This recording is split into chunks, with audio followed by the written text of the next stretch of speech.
It's time for Thunderbolt football.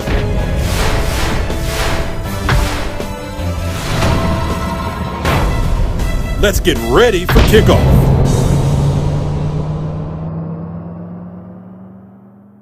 Good evening and welcome to the pregame show. I'm here with Jackson High School head coach Vince Mistretta. And Coach, last week a big win over Manalapan. Defense came up big. What makes your defense so special?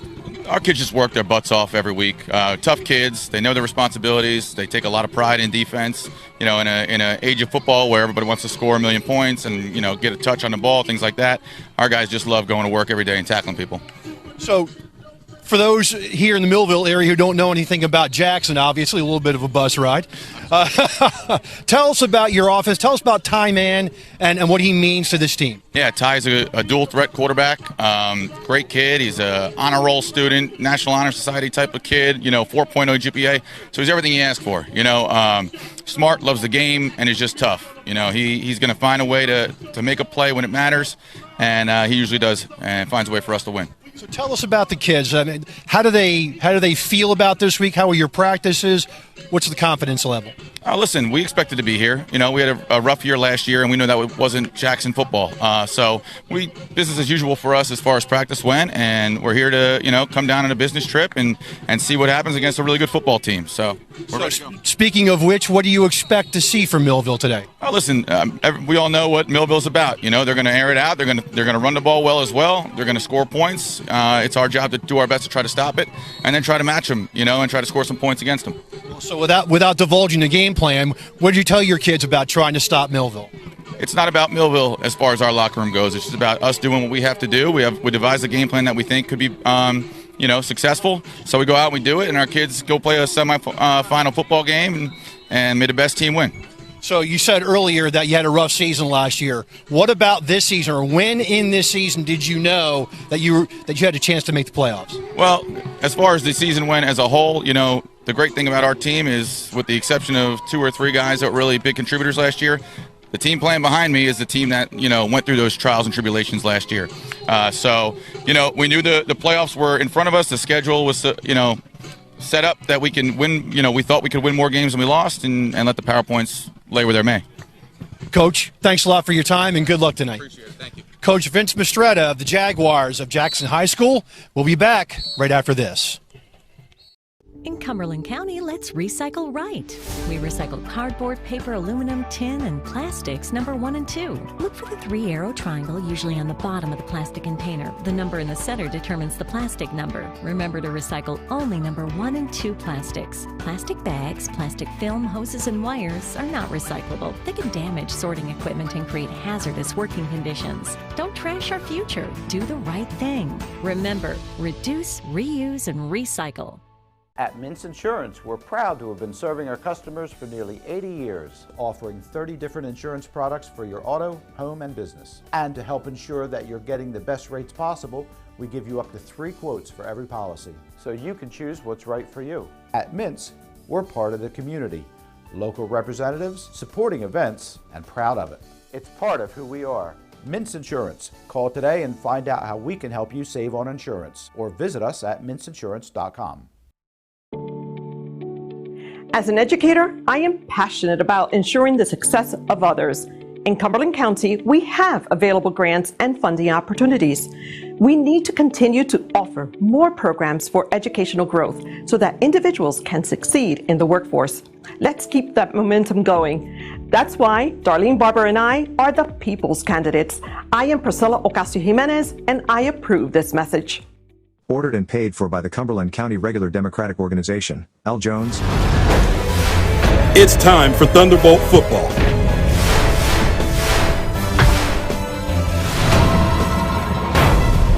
Let's get ready for kickoff.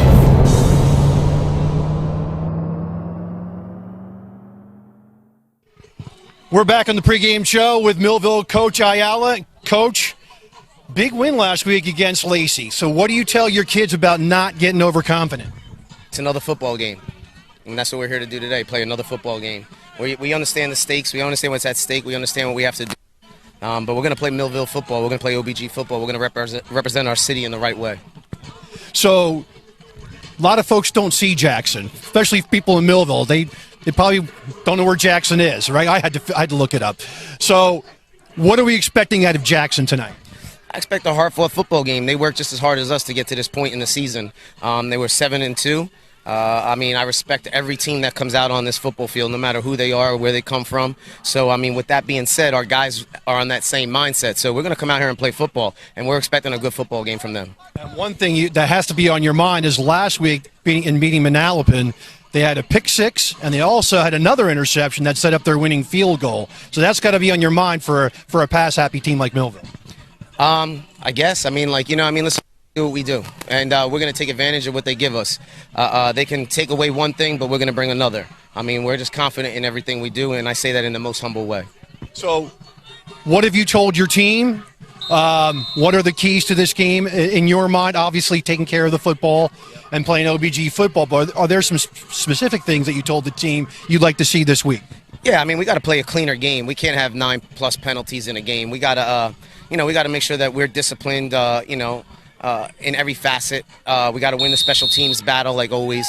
But the biggest thing is we got to clean it up. We can't have 9+ penalties. That's gonna hurt us later on in the season. So. And the guys, they're healthy, no issues, everything good on the roster? Everybody's good. We got Brassear Hunter back in full gear and full throttle. So, we may see a little bit of him going forward. But, we're healthy. We're ready to go. I saw you use Brassear in limited reps last week, just easing him back in? Yeah, that's it. Get him into specials, and then the idea is just to slowly work him in the backfield and support Sharp because Naeem's been so dynamite for us, and his job, he just wants to come in and help out in whatever way he can. And you've had a lot of contributors in that backfield this fall. Obviously, Naeem's been the workhorse, but Xavier and Demir. So you had some contributors. Now you've got a big stable of running backs coming. Yeah. I mean, listen. I mean, the one thing I think Dennis always said it. He said Millville will always have running backs, and that's what we will have. I mean, if you look in the past too, some of the running backs we've had in the past, it's just what we breed. It's what we have, and now we're fortunate to breed everything else to fill it in. You know. So. Coach, any expectations for tonight? A win, I take it, but anything else? No, just played hard football. Beautiful weather out, man. Enjoy the night. You can't ask for better football. I feel like I'm in the beginning of the season with this weather, you know? So, just going to play football, have fun. Can't beat a November Friday, Coach. Good luck to you, and thanks for your time tonight. Coach Bert Ayala of Millville High School. We'll be back with game action right after this. Your smile is more than just your teeth. At Tenbrook Orthodontics, discover the smile you deserve to have. Get more smiles, more affordably priced with Harvard-trained Dr. Tenbrook's 21st century technology. Get Tenbrook's exclusive T1 braces or Invisalign, which gradually delivers a gorgeous smile. 11 locations like Millville, Washington Township, Vineland, and Mullica Hill, Tenbrook Orthodontics. Spend less time, spend less money, have more fun getting the smile you deserve. Need something fixed? Think Latour Hardware and Garden Center, your best bet for reliable and lasting repairs. For over 30 years, Latour has been the expert in small engine repairs, lawnmower repairs, blade sharpening, screen and window repair, glass cutting, generator maintenance, and power tool repairs. Latour services all major brands, and whether you visit the store or take advantage of Latour's pickup and delivery service, you'll know your job is being done right. Think hardware, think Latour Hardware and Garden Center. Come on in and get started. My name is Priscilla Ocasio-Jimenez. I am from Vineland, New Jersey, and I am running for Commissioner of Cumberland County. You should consider me because I am a parent, I am an educator, I am bilingual, and I have been part of this community and have given back to this community for all of my life. Thank you, and please remember to vote for Priscilla Ocasio-Jimenez, your Commissioner of Cumberland County. Ordered and paid for by the Cumberland County Regular Democratic Organization, Al Jones, Treasurer.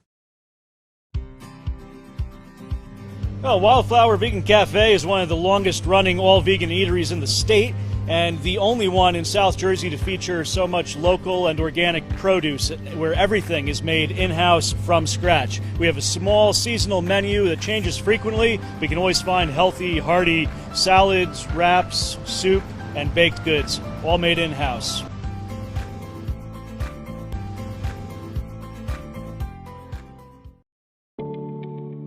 Cumberland County.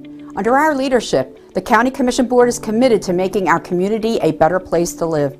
improved medical opportunities, a full-time technical school, expanded community college programming, and the opportunity for our high school seniors to graduate with an associate's degree. We want to keep the momentum going. That's why Dr. Priscilla Ocasio-Jimenez and I are the people's candidate. I'm Darlene Barber, and I support this message. Ordered and paid for by the Cumberland County Regular Democratic Organization. Al Jones, Treasurer. Hey parents, there's something you should know.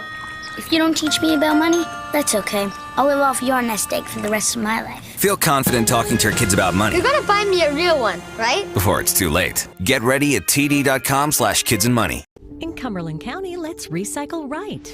We recycle cardboard, paper, aluminum, tin, and plastics number 1 and 2. Look for the 3-arrow triangle, usually on the bottom of the plastic container. The number in the center determines the plastic number. Remember to recycle only number 1 and 2 plastics. Plastic bags, plastic film, hoses, and wires are not recyclable. They can damage sorting equipment and create hazardous working conditions. Don't trash our future. Do the right thing. Remember, reduce, reuse, and recycle. It's time for Thunderbolt football.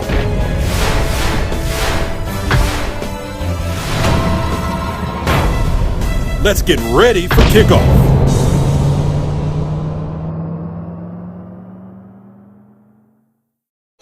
Hey Brian, if you could put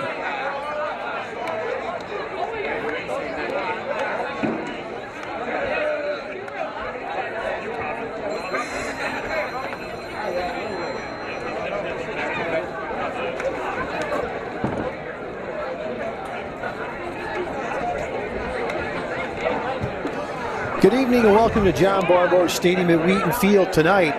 NJSIAA playoff action, Group 4 South semifinals. The Jackson High School Jaguars come to Millville to take on the Thunderbolts with the superintendent, Tony Trongo, and I'm Rich Van Noord. And Tony, a lot of folks don't know about Jackson. I mean, you do because you've been superintendent in several places, especially near Jackson. And you know where it is, but they made a little bit of bus ride today. Yeah, they have from Ocean County. They do have a storied athletic program. They're like a Central Jersey, South Jersey team. But again, good in wrestling, good in football. They were actually a powerhouse until their high school split up. And but again, it'll be a good game, I think, and it'll be they're well coached. And but again, we're going to learn about Jackson, but I think Jackson's going to learn more about us, Rich. And Jackson is led by head coach Vince Mistretta. They are 7-2 on the year. They opened up the season with a 35-21 win over Brick Memorial. They won at Howell 20-19. They then lost to Colts Neck 15-7. They had wins over Freehold Borough 26-0 and Jackson Liberty by a score of 34-0. And then they won at Marlboro 27-20, and then lost to Donovan Catholic 23-0. Beat Freehold Township 35-14 to end their regular season. And the first round of the playoffs, they beat the Braves of Manalapan by a score of 10-7. And the game was all defense, Tony. Yeah, it was like I watched the film of that game, and it was like watching paint dry.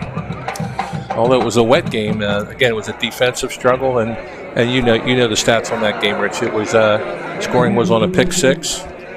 A pick six, and then they won 10-7, and they scored their field goal off a pick. So 2 picks by the defense, and that's something that Coach Bert Ayala and the Millville offense has to be cognizant about. They may not be a very fast defense, but they're a smart defense. Yeah, and you notice even with Lacey, their one score where their quarterback did the bulk of the running. This team also has the quarterback do the bulk of the running. Little lead blocking from a guard and a back blocking. And that's how they're going to try to matriculate the ball down the field, I feel. So they're at center field, at midfield. And trying to figure this out. Millville is going to receive, I think. Yeah. That was a confused little. The referee says receive and then went no. So we'll find out when they set up whether they're going to be kicking off or not. Millville is in the south end zone and getting ready to come onto the field. Our captains, Edison Andino, Solomon Massey Kent, and Jacob Zamont. Jacob Simon having a great year, climbing over the 2,000-yard mark on the season. He has 2,019 yards passing, 206 attempts, 118 completions, 20 touchdowns to just 4 interceptions. And here come the Thunderbolts. Sear Cornish leading the team in the chant. Then we see Demir White, number 22. Got a couple carries at the beginning of the game last week that I think we mistaken for Naheem Sharp, but we got that corrected thanks to Coach Ayala, who is in charge of putting him out there.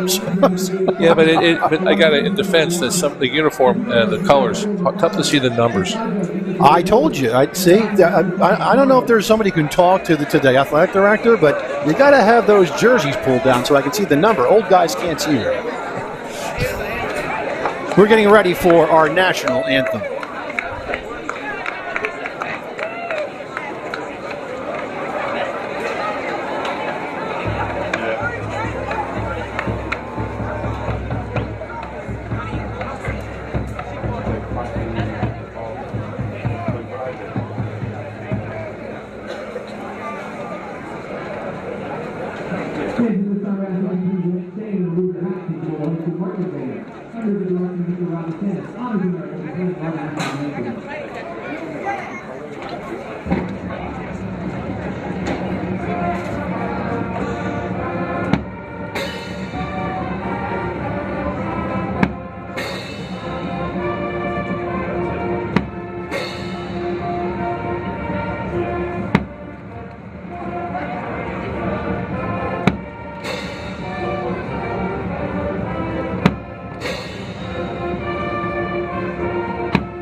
By our Thunderbolt band led by Mr. Rob DeSantis. And the winner of this game will take on the winner of Shawnee against Hamilton. If Shawnee wins, Shawnee will come to Millville. If Jackson wins this game, Shawnee goes to Jackson. If Hamilton wins the game, whoever wins this game goes to Hamilton. So that's what's at stake for tonight's game. Glad you can join us on YouTube, Facebook Live, and also QBC TV, Channel 22 in Cumberland County. And we got Mike Andrews watching from Seat King, Pennsylvania. So the keys to today's game, as they are every week: execute the game plan, play fast, and 11 hats to the ball. And we've seen Millville be susceptible to some of that bully ball by other teams.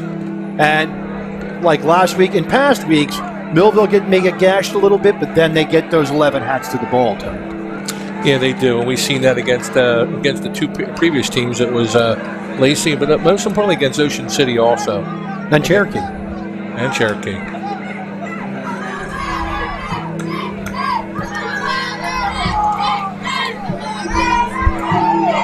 So kicking off for Jackson, it's going to be somebody that's not in our program. We just received these programs just before game time, and probably the reason why. Short kick taken by one of the up-backs and getting over the 40 to the 43-yard line. I believe that was Dante Smith, I believe.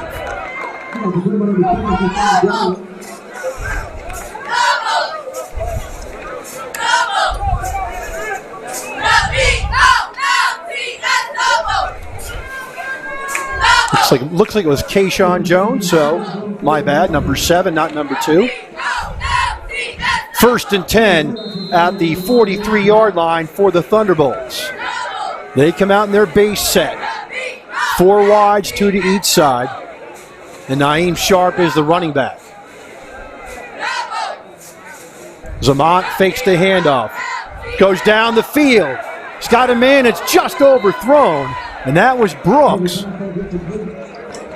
No, it was Let's go. Dante Smith. Well, I'll tell you what. I got to get these glasses fixed.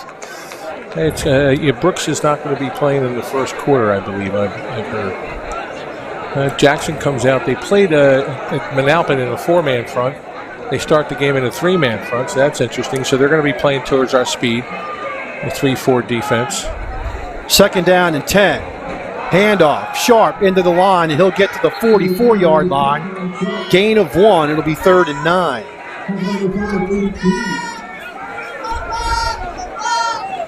Millville will play fast. 2 wides near side, 2 far side. 3rd down and 9 from the 44. Drop back, there's the pass. It's Levan. He'll have the first down inside the 45, down to the 41-yard line. 15 yards for Levan and a first down. Yeah, defensive player was playing way off Levan, and he took advantage of that buffer and got a huge gain. Good job, Fred. At the 41, handoff, Sharp around left edge. And Jackson does a great job coming up. Is Ty Mann, who's also their quarterback, and takes Sharp down for no gain. Yeah, that's one thing from watching the film. Their quarterback plays both ways, so it'll be interesting to see how he holds up throughout the whole game. Millville will go trips to the far side. Hale by himself to the near side. Straight drop back, Zamont looks down the field, has a man, and it's Levan, but it's overthrown at the 40-yard line, brings up a 3rd down and 10. Jackson leaving the middle of the field open. I hope Jake Zamont noticed that.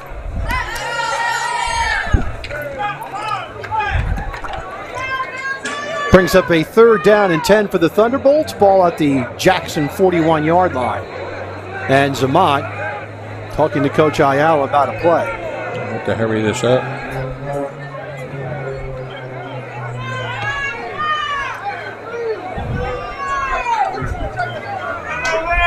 Third down and 10 for the Thunderbolts. There's a snap. They come with a blitz. And the ball is caught. And Levan will have a first down inside the 30, inside the 25-yard line, down to the 22. 19 yards for Levan. Zamont took a real big hit as he threw the ball, got the ball off just in time. Hurry up offense. From the 22-yard line, Zamont. Oh, he's open. Down the field, he's got a man just over the outstretched arms. And the ball falls incomplete. And that was Levan again.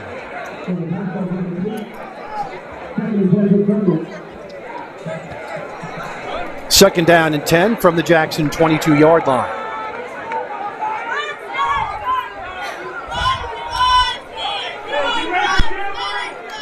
Trips to the near side for the Thunderbolts.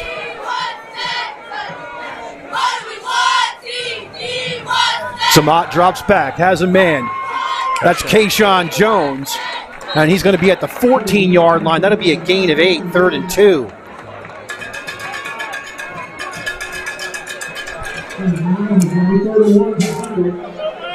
I guess we're learning about what play fast means, so our Thunderbolts are playing fast. 3rd and 2.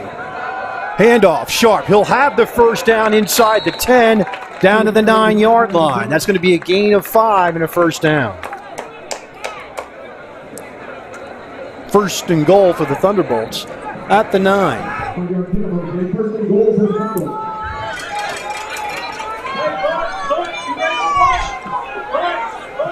Tight bunch formation, trips to the near side for Millville.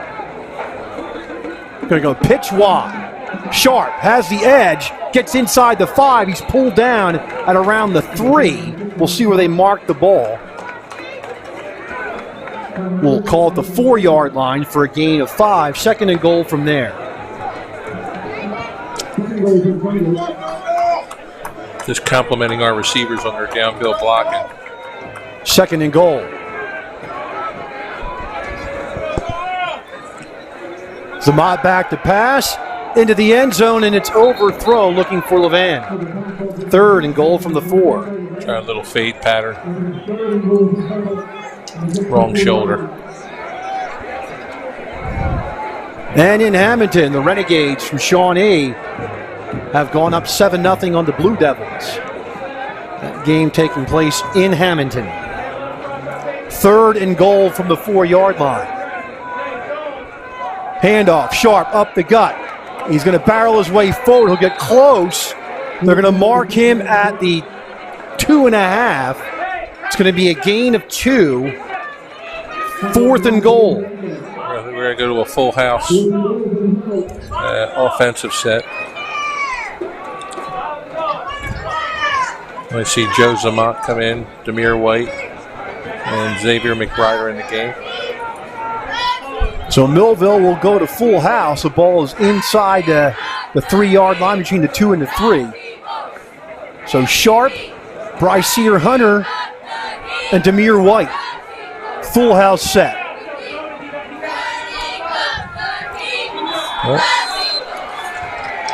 And now Millville moves.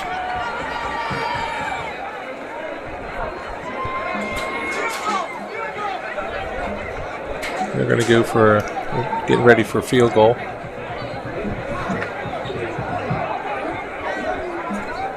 They're going to call an offside against Jackson. Yeah, that looked like we jumped off.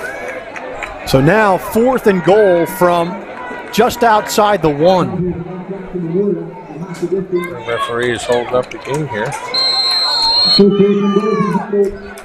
4th and goal for Millville.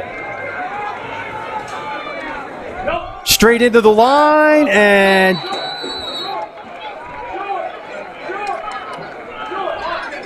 they converse and they say Jackson stopped them. Wow, that's really close with looking where the referee's feet are. Now they put the ball. And here's the replay. And McBride is over. That's where I lost it, because it wasn't McBride that had the ball. Yeah, that Austin Kamier from Jackson plugged that gap, and then he stopped it from scoring a touchdown.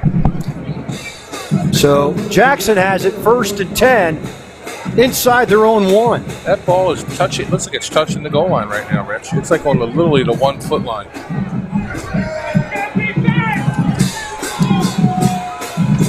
Man is the quarterback. Straight ahead handoff. And getting over the 5 and getting cushion to the 7-yard line is going to be Sweeney, Aiden Sweeney. Gain of 6 would be 2nd down and 4.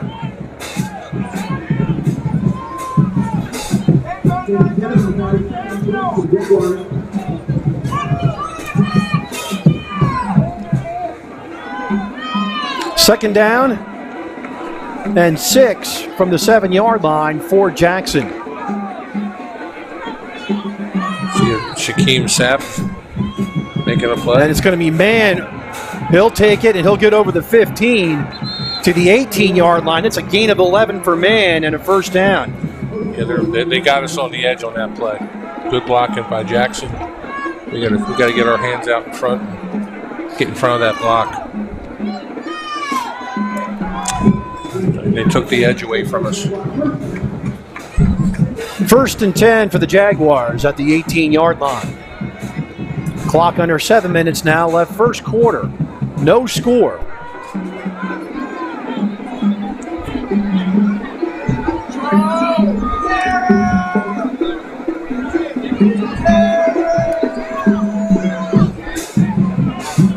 And it looks like Jackson's going to line up and just play power football tonight.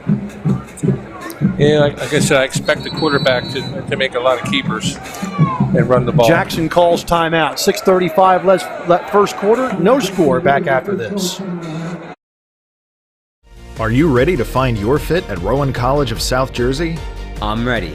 I'm ready. I'm ready to find my fit in human resources, in engineering technology, in healthcare. With 6 divisions that include more than 100 degree and certificate programs, RCSJ gives you the choice to find a future that fits your goals. Visit rcsj.edu/enroll to start today.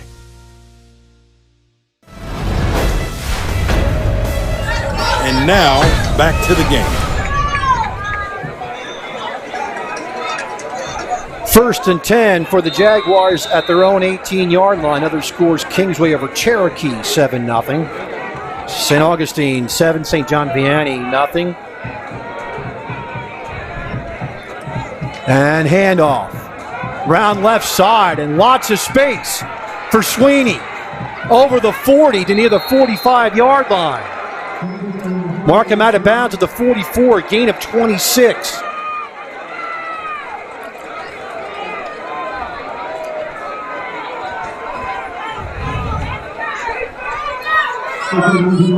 So we're witnessing what we're going to see. How Jackson's game plan is to beat us on the edge. They beat us on the near side, and now on the far side to play our edge on both plays. First and 10 from the 44. Handoff again. And Sweeney again. He'll get a yard to the 45-yard line. Good containment by Teron Hale.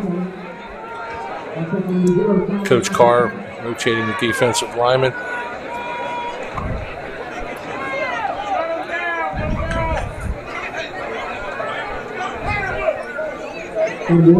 So the Jaguars must have seen some film of Ocean City and Cherokee, and even last week with Lacey. Yep. We have Thomas Smith and Teron Hale on the ends right now. And it goes up the gut, and getting hit with it is Mann. He's going to get 3 to the 48, bring up 3rd and 6. Nasir Cornish in for Jamal Wallace.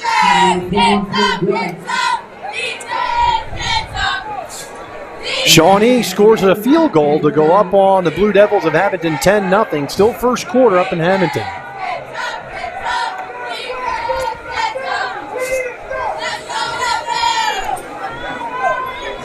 Clock ticking now.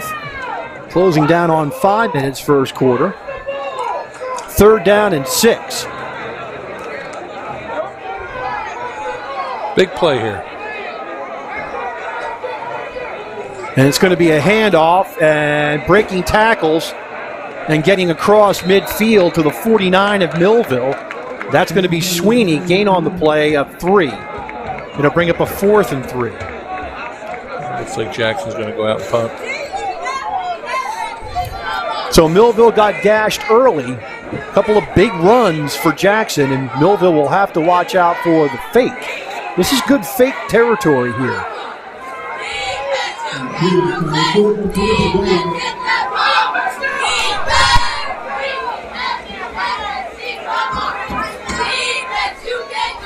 Snap is good, and it looks like they are going to fake. Now he kicks. And Hale will let it go. And it will roll down at the 8-yard line with 4:05 left first quarter.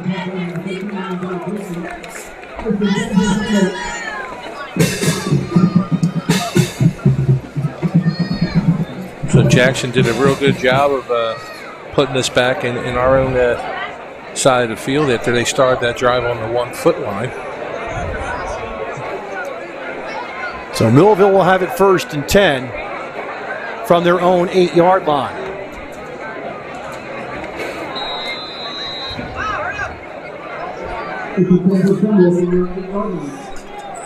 Two wides to each side. Zamont in shotgun.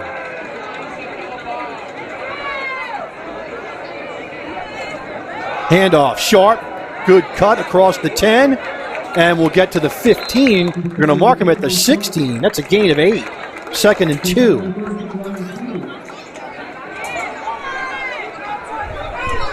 Second down and 2 for the Bolts at the 16.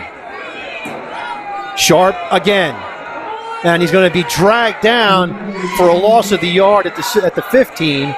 They'll bring up a 3rd down and 3.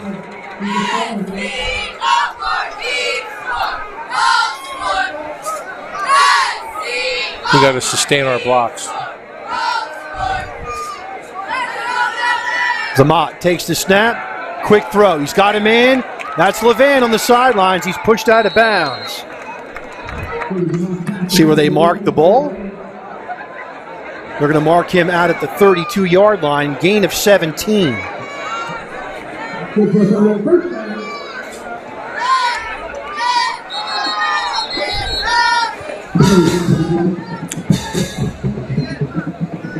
Now we have a flag.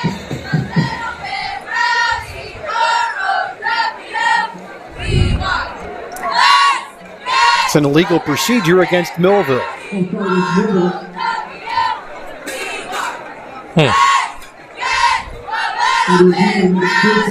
Ball's now at the 27, 1st and 15.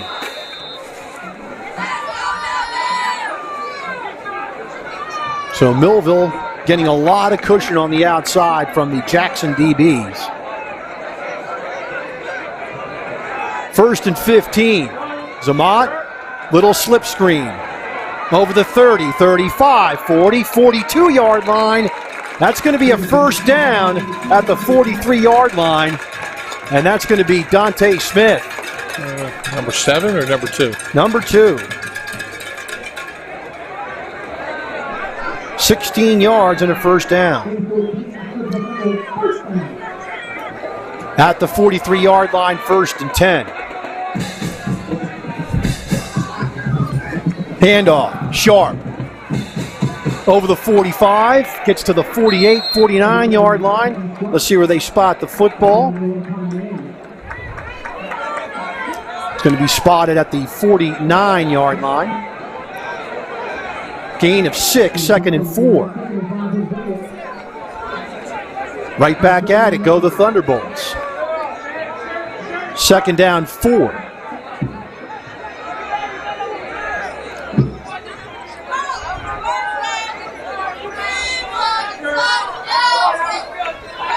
Zamat, slip screen, Levan. He fumbles the football. And Jackson recovers.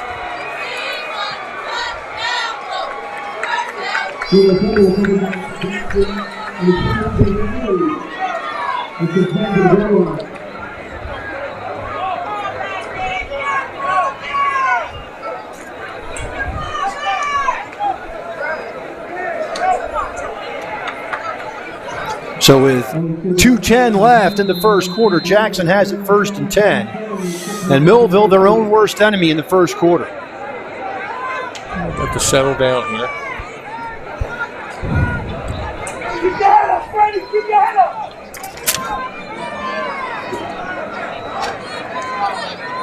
At the 46 of Jackson, 1st and 10. Out of the I formation. Straight ahead, Sweeney's got plenty of room, and he'll be ridden out of bounds after a first down at the 43-yard line. That's going to be a gain on the play of 11 and a first down.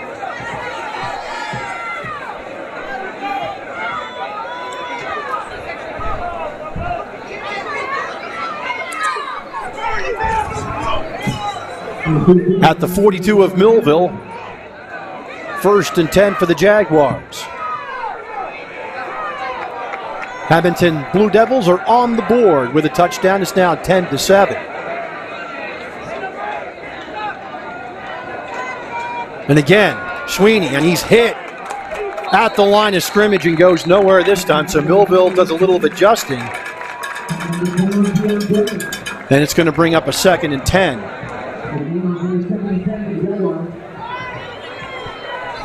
Solomon Massey Kent and Jamal Wallace on the tackle. 2nd and 10 for the Jaguars at the Millville 42-yard line.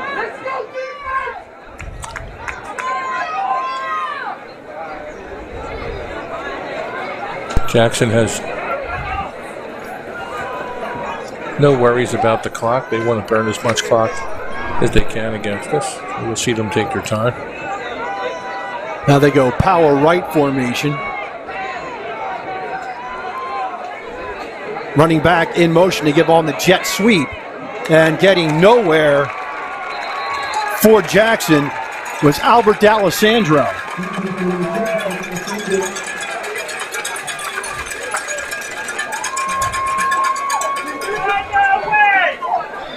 So they're going to give him a yard to the 41. It'll be 3rd and 9.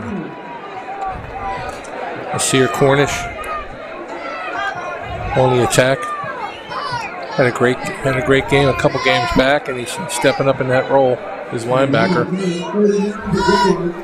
3rd down and 9 from the Millville 41-yard line. So what do you think, Rich? Think it's 4-down territory? Depends on how much they get here. And it's going to be man trying to get to the outside, and he is going to be pushed out of bounds at the 38-yard line. That's where the referee is standing, maybe the 37. It's going to be a 4th down, and we'll call it 5. I think Jackson's growing in confidence, and they're going to go for it. Confidence in their defense. Clock stops, 16 and a half seconds left in the first quarter. Millville, and a personal foul against Millville. Oh, goodness gracious.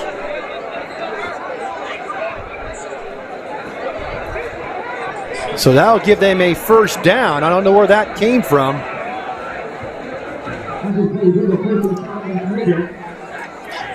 So 1st down for Jackson deep in Millville territory at the 22.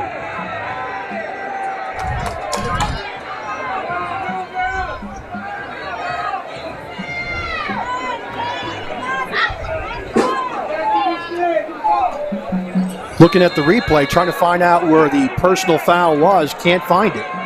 Maybe something after the play. Man, the quarterback for Jackson. Sweeney up the gut. He's going to plow his way, and he'll get to the 18-yard line. It's going to be a gain on the play of 4. Check that, a gain of 5, and it's going to be a 2nd and 5. And that'll be the end of the first quarter with the score. Jackson nothing, Millville nothing. Back after this timeout.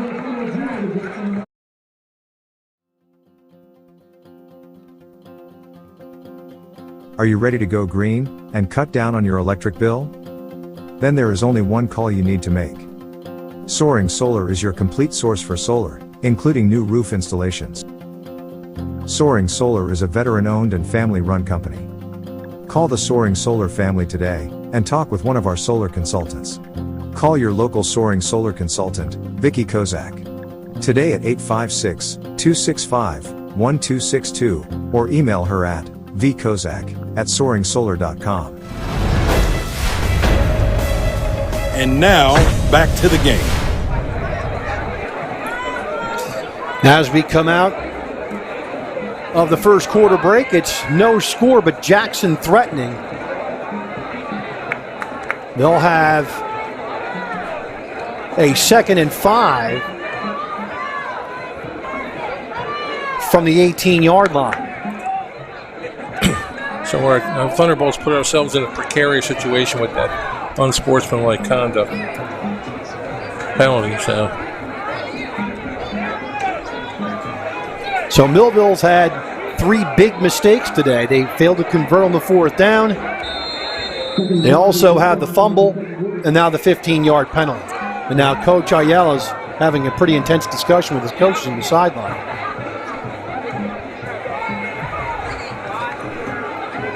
Second and 5. Again, Sweeney gets a yard to the 17-yard line, 3rd and 4. He carries 54 yards for Sweeney. 3rd down and 4. Tackled by Keon German.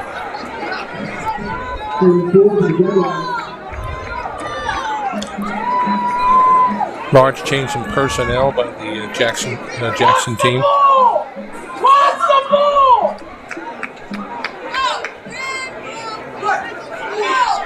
So he'll bring up a 3rd down and 4 from the 17. First time tonight, Jackson goes 3 wides, 2 to the far side.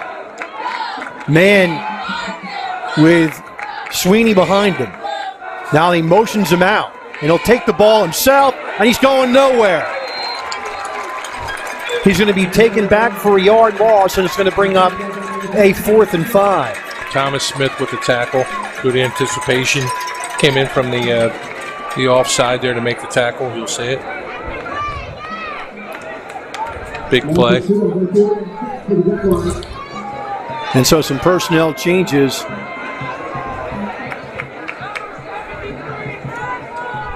For Jackson. And it looks like they're going to go for it on 4th and 5.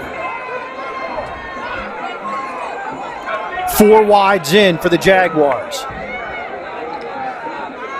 Man looks, throws. He's got a man in the flat on a little whip route, and he's got it inside the 10, down near the 5-yard line. Going to mark it at the 5 for a 13-yard gain. The drag pattern got him on.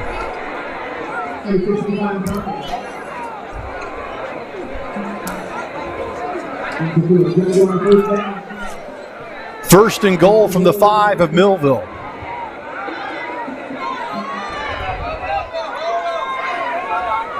Again, Jackson going power, and it's going to be man, and he's going to slip a tackle, but not enough. In fact, he might have lost a yard. They're going to mark him back at the line of scrimmage.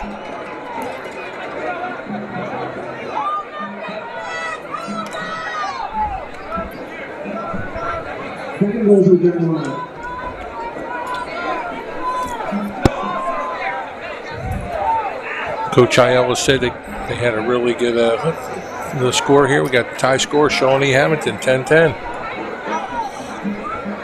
And we have a tie score here, 0-0. Second and goal from the 5. Handoff, Sweeney around the edge, and he's going to get inside the 5, but he's going to be wrapped up at the 3 for a gain of 2 to bring 3rd down and goal from the 3. There's another flag on the play.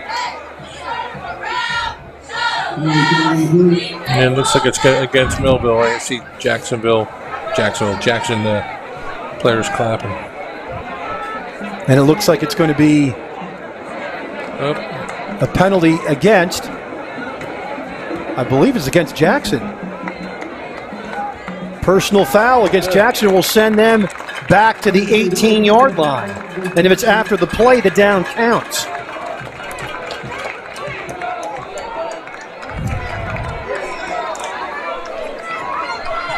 Fortuitous event here. And the down does count. So it was after the play. So 3rd down and goal from the 18.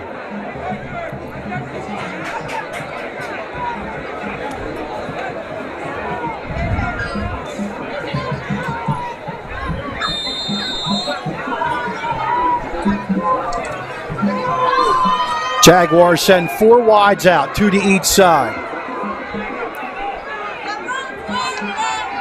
Man, back to pass, he's being rushed, throws it over the middle, he's got a man. Millville's going to rally to the ball and tackled at the 5-yard line for Jackson is going to be Tyler DeMonico.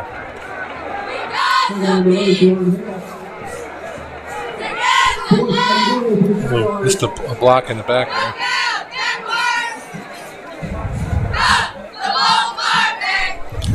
Tackled by Conyers.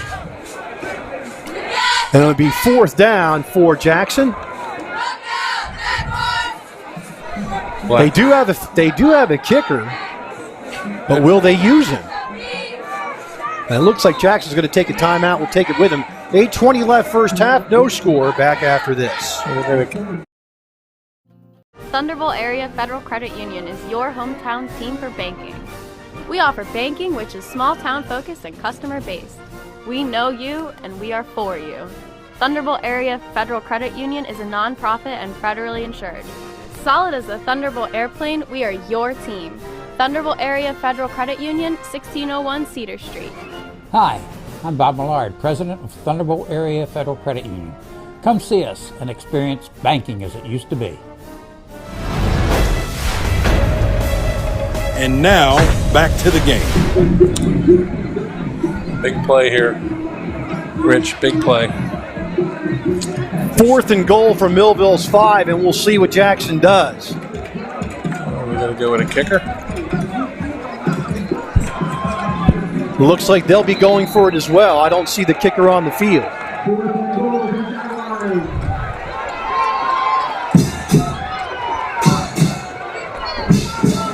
Do not jump off sides. 4th and goal from the 5. Man fakes the handoff, rolls to his right, throws it in the end zone. The ball is incomplete. Millville will take over on downs with 8:14 left in the half. Very fortunate. He was open on that play. So now we're even Steven.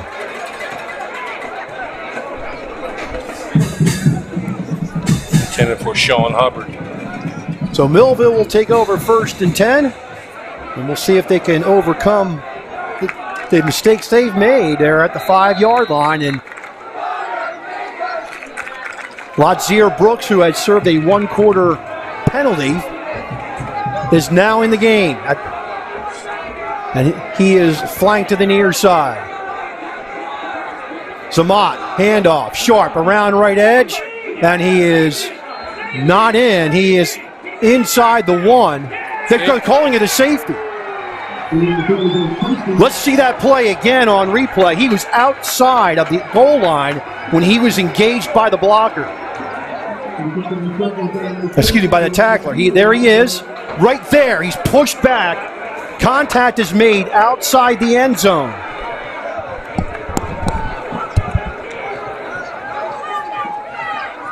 He was outside the end zone. So a bad call by the referee. As you can see it again, where does the contact take place? We're slowing it down. He is contacted right there, and he's still in the field of play.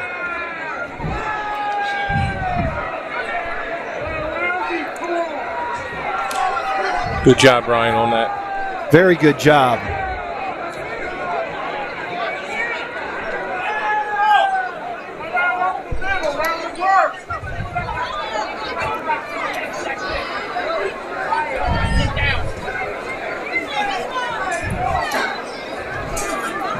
So Jackson will get the ball on the free kick.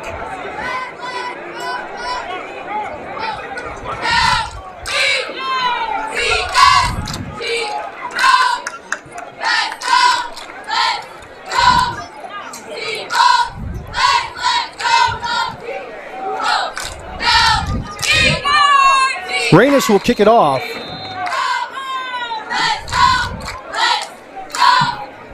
From his own 20-yard line after the safety.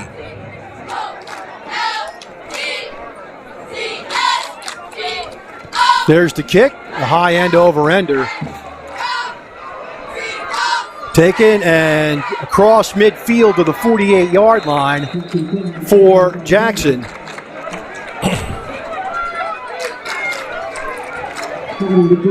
Goes Makai Cherry.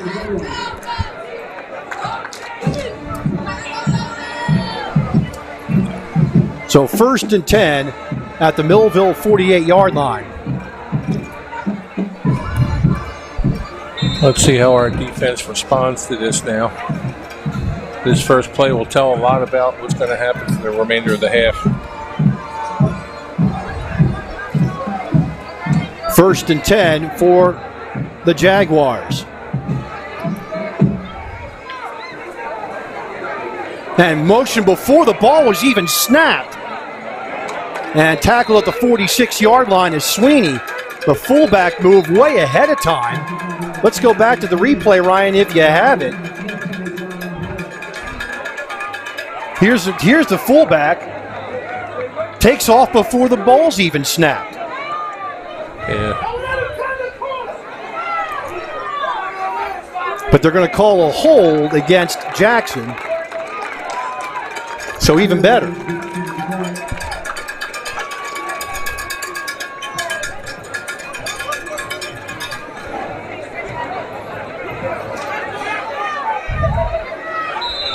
And so that will bring up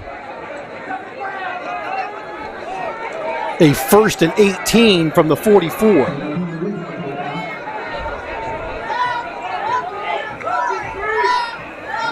And again, that fullback is leaning down, and there is a fly pattern, incomplete. Again, you've got that fullback leaning before the ball's even snapped. Yep.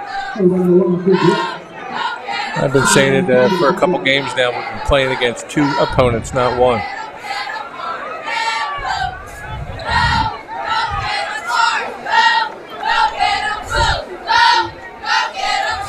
So it brings up a 2nd and 18 from the 44-yard line. I hate to be critical of the refs, but these are easy to catch. Yeah, they're obvious. I guess the word is egregious. 2nd and 18, man in shotgun. He'll run this way. He's going to take it himself, and he's going to get away from one tackler, and he's going to be run out of bounds at the 40-yard line. You better get somebody. And now they're throwing a flag late.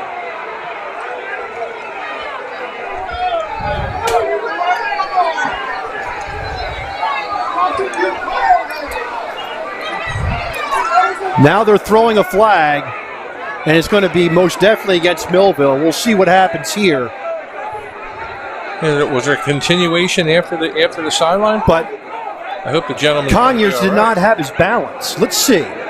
Let the replay speak for itself.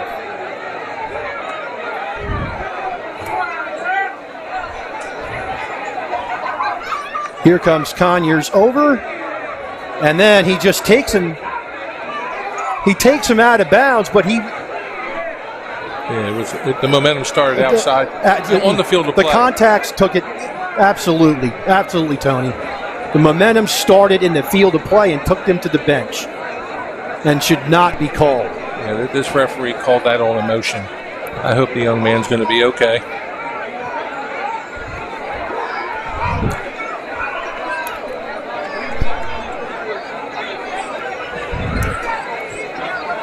So they're attending to the quarterback on the sideline,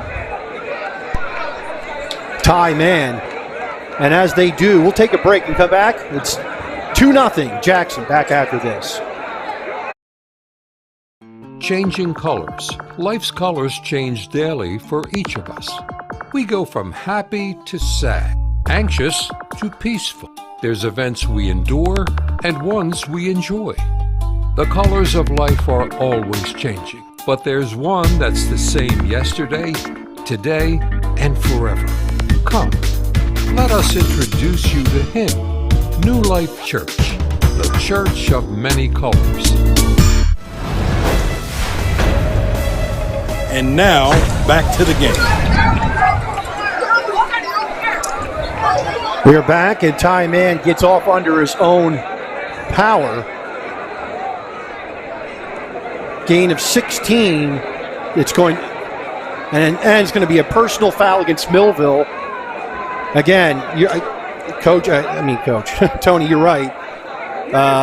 The referees are going to lose control of this game. There's no question about it. Yeah, a couple plays now where they were just not the correct calls. The safety, illegal procedure on the fullback, and now that tackle that started in the field of play ended out of bounds, and there's nothing that our number 16 Kyon Conyers can do. And there was nothing nefarious about that tackle. It was just their momentum carried him out of bounds.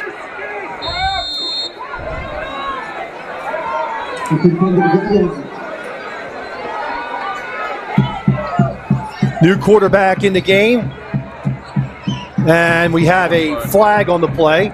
Then carrying the ball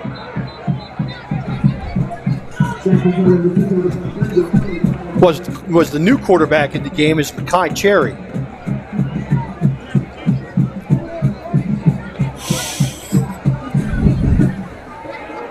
And it's going to be a hold, and that'll take Jackson back to the 34-yard line. Do you think that was a makeup call? Because they threw that flag really quick. Very quick. Holding calls usually take a little bit of time.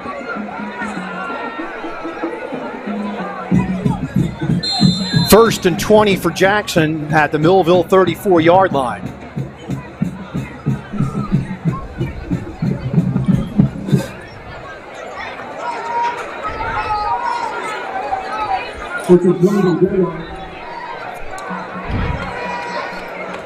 And Cherry in the game at quarterback.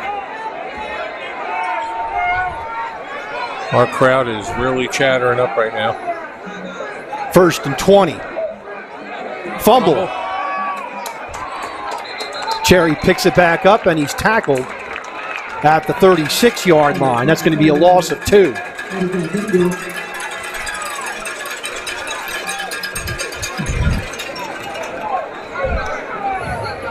Now to bring up a second down and 22.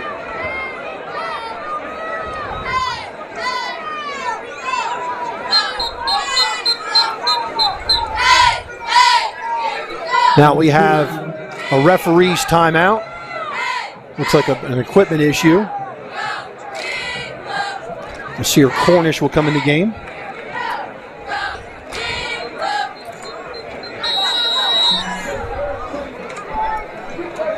So second and 22 from the 36-yard line. Mainland over Long Branch, 6-0 in Group 4 Central.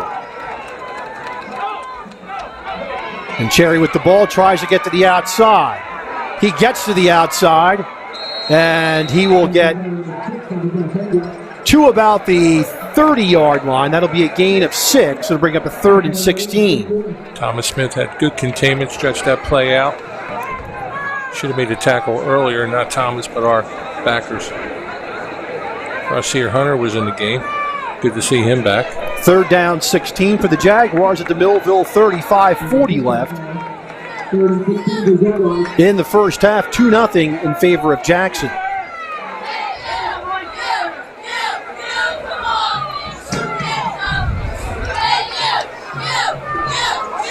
Marcus Offer off.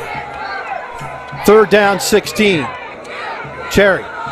Handoff, and going nowhere is going to be Sweeney. He's going to lose yards back to the 34.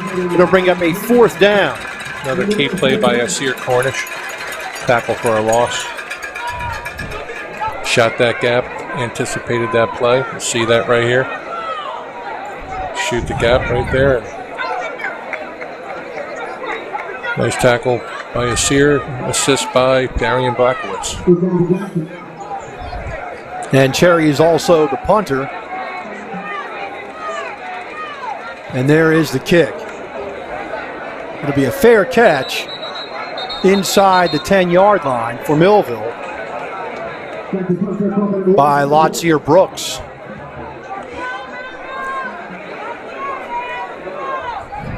So we'll see what our offense can do now if we wake up now and make a play. And is there a penalty? What are they discussing?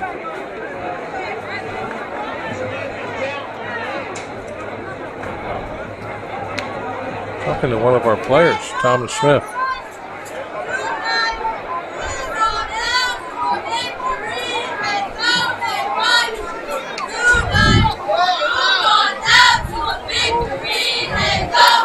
So it's an illegal participation penalty. That's not a first down. That's not a first. You don't. It's a 5-yard penalty. Now we got a penalty. It's a 5-yard penalty. It's a repunt on 4th down. If there's too many men on the field, it's a 5-yard penalty.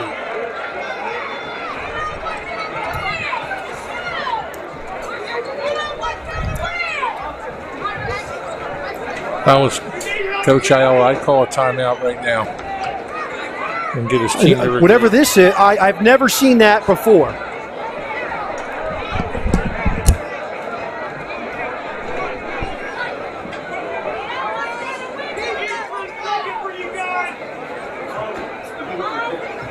Rich Van Noord, we have a referee in the box next to us, and Rich is looking for an interpretation from the head referee up in the box. Well, you don't hear Rich right now. And so they call it against Millville, and we'll send it inside. So they've called a 20-yard penalty, 24-yard penalty. It was a 5-yard and then the 15 unsportsmanlike, but it was the 5-yard that set off the 15-yard. So we got to compose ourselves right now. First and goal from the 10-yard line.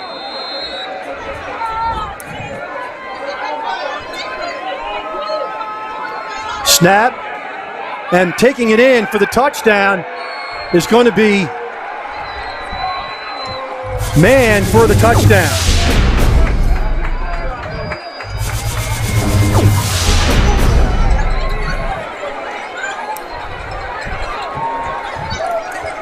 There seems to be a buzz of confusion right now.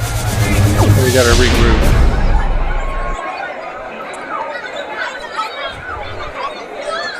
So Millville assessed 20 yards and penalties on a punt.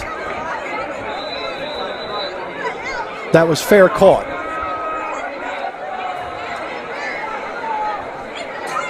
Select Dev is the extra point, and it's up, and it is good. So it's Jackson 9, Millville nothing. 4:26 left first half. Back after this. Cumberland County, we are committed to ongoing economic growth, improving our infrastructure with road and electric upgrades, over $1.2 billion in private company investment. All of this means improved opportunities, offering higher wages and benefits for you, our hardworking residents. We want to keep the growth going. That's why Dr. Priscilla Ocasio-Jimenez and I are the people's candidate. I'm Darlene Barber, and I support this message. Ordered and paid for by the Cumberland County Regular Democratic Organization. L. Jones. It's time for Thunderbolt football.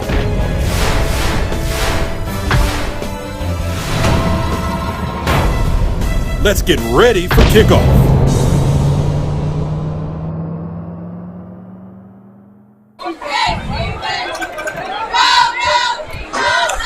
So Jackson takes the ball and goes 48 yards in 3 minutes and 45 seconds. Now we have a 9-0 game, and now Millville's behind the 8 ball here.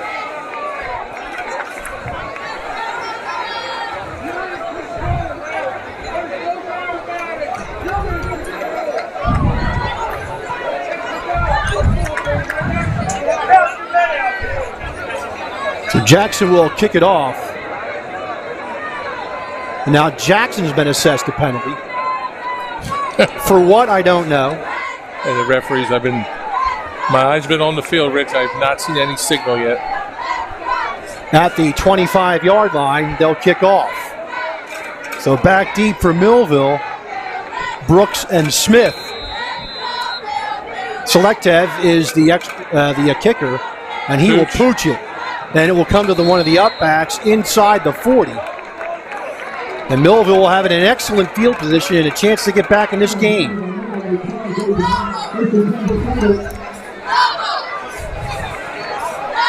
It looks like, Tony, that Jackson's loading up for the run to stop it because Millville's had an easy time throwing the ball tonight. Yeah. They've been controlling it, and Mann's back in the game, so his arm's all right, and he's going to be covering Brooks.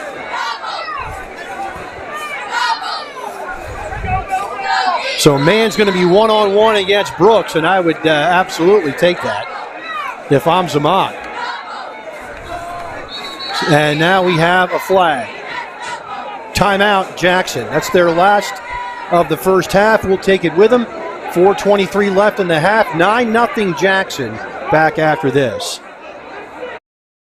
At Mintz Insurance, we're proud to have been serving our customers for nearly 80 years, offering 30 different insurance products for your auto, home, and business. And to help ensure that you're getting the best rates possible, we give you up to 3 quotes for every policy, so you can choose what's right for you. At Mintz, we're part of the community, local representatives, supporting events, and proud of it.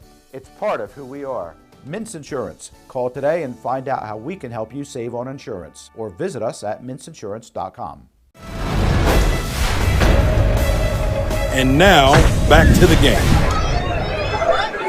We come out of the timeout, and it's 1st and 10 for Millville at the Jackson 36-yard line. Two wide to the near side, two far side.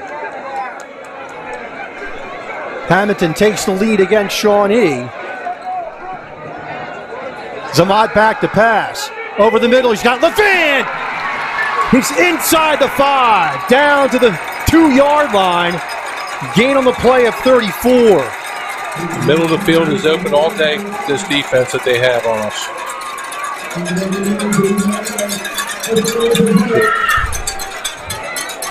We're on hurry up offense. Zamat behind the ball. First and goal from the 2. Handoff, Sharp. And Sharp is in. No. They're going to mark it at the 1-inch line for a gain of 1 for Sharp. Mainland takes a 14-0 lead over Long Branch. Handoff, Sharp again, and he's in the end zone. And a little extracurricular with no flag. And a little extracurricular with no flag. Let's go back to the touchdown here if we can, Ryan, before the extra point.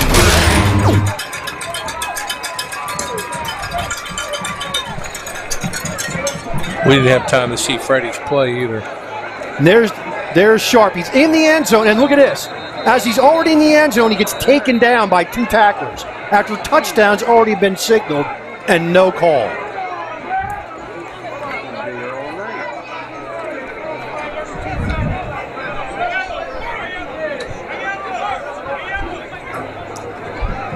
Millville will go for the extra point. Freddie Levan play. And here's the Levan play. Skinny post up the middle. Great pitching catch from Zamat to Levan. Thank you, Ryan. Good catch. 3:50, and now we have a flag.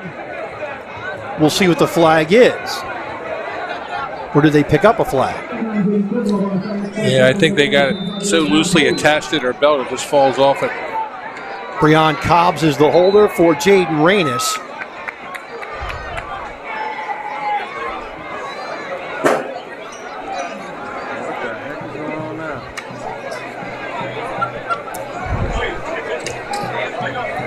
So the referee, and they're going to call another penalty against Millville. And this is the same, I believe he's the field judge. It's the same one who called the 15 against Millville.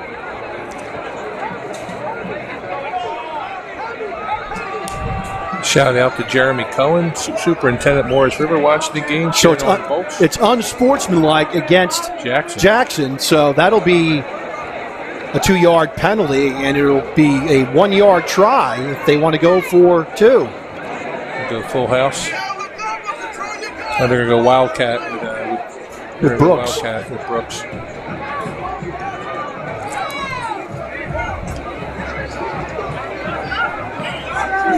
So they'll place the ball at the 1-yard line, and it'll be a 2-point conversion try for the Thunderbolts. Brooks takes it out to the left. And he will get in for the 2-point conversion. 3:56 left first half. It's Jackson 9, Millville 8. Back after this timeout.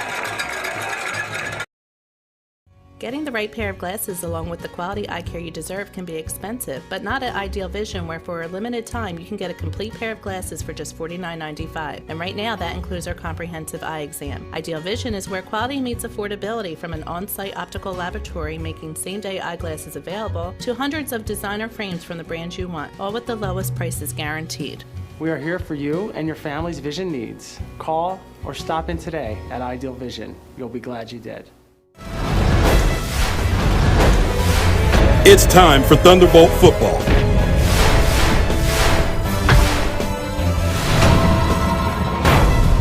Let's get ready for kickoff.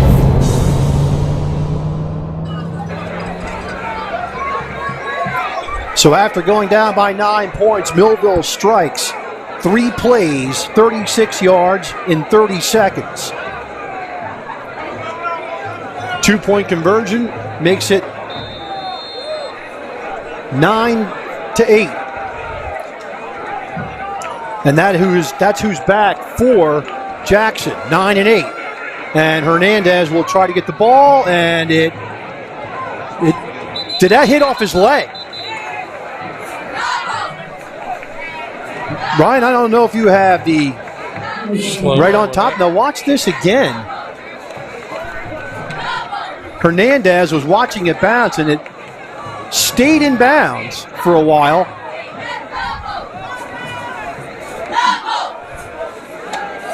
And doesn't touch him at all. Yeah, hit his knee right there. And the ref's right there. And the ball hits his knee and goes out of bounds. And they're going to go for the re-kick.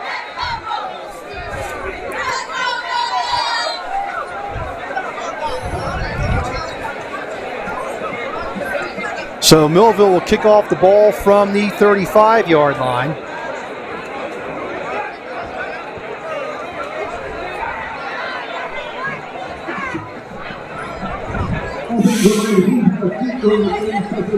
.356 left first half. Jackson without timeouts.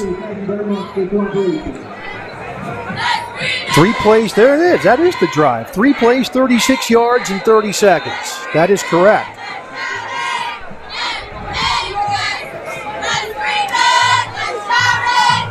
And Reynes will kick it off. Cherry and Hernandez back deep for the Jaguars. Here's the kick. Low end over ender, and Hernandez will take it at the 17. Looks for room, and he'll be tackled before he hits the 30.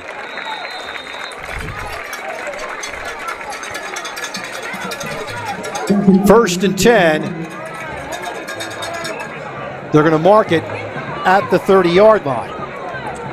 Plenty of time left in the half to make a stop and get in for another score. Millville with all 3 timeouts remaining. I see her Hunter in the game. Brooks is out.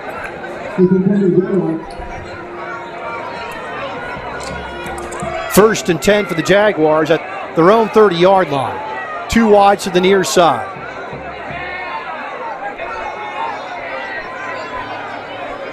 They're going to go option and keeping it.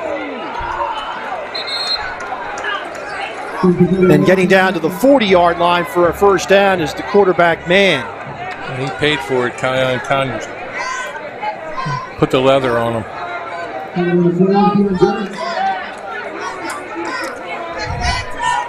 Still got to watch the edge.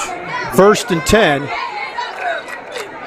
And sometimes you have to watch it, Tony, as they keep setting that edge. You see how they're setting the edge. Well, they're making the read go inside or out, and they're pushing us out and breaking it up inside. Taking it again. And now it's another hold against Jackson for sure. 3-13.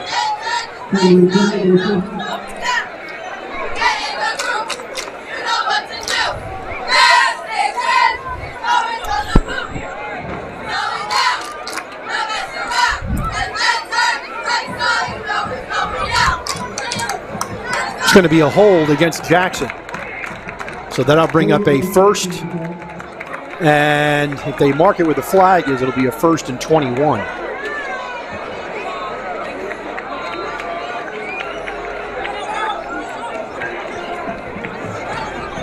Nope, it'll be 1st and 20.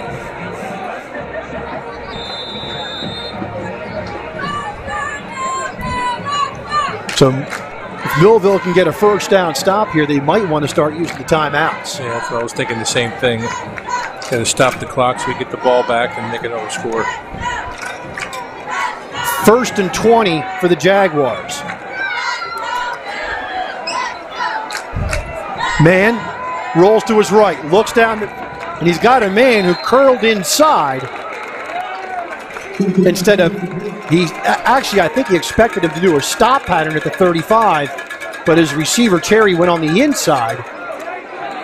Excuse me, that was Hernandez, and the ball fell incomplete. Yeah. Confusion on the route tree on that. And Man took another shot as he released the ball.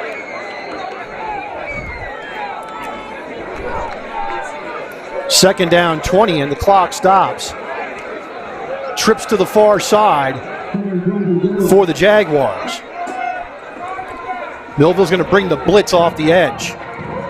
It's coming, and they're going to run a draw. And Millville was expecting it. And Sweeney gets a yard. Play on the edge by Solomon Massey Kent, Brashear Hunter on the edge. Millville's going to let the clock run here. They've got all 3 timeouts. And it's going to be a 3rd and 19.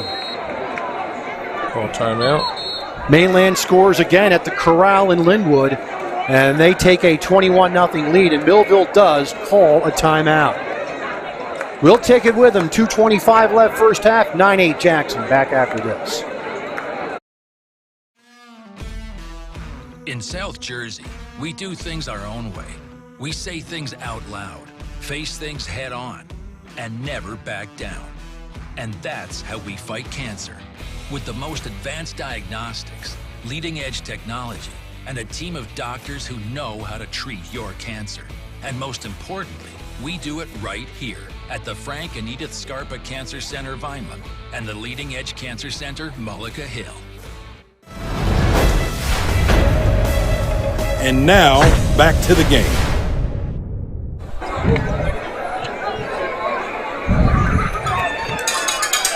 Come out of the timeout.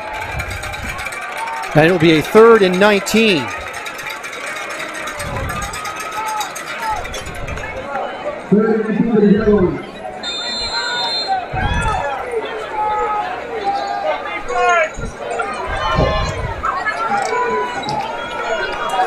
Third down, 19 at the 31-yard line.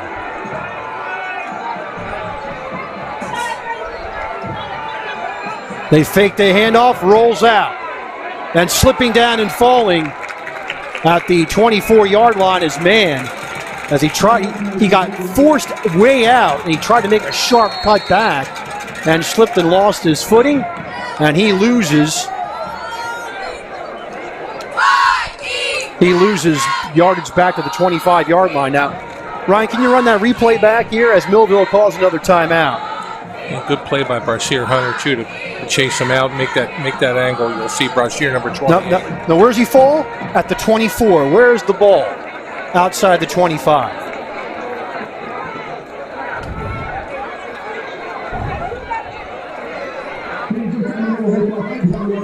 See Coach Core on the sideline, out in the field coaching.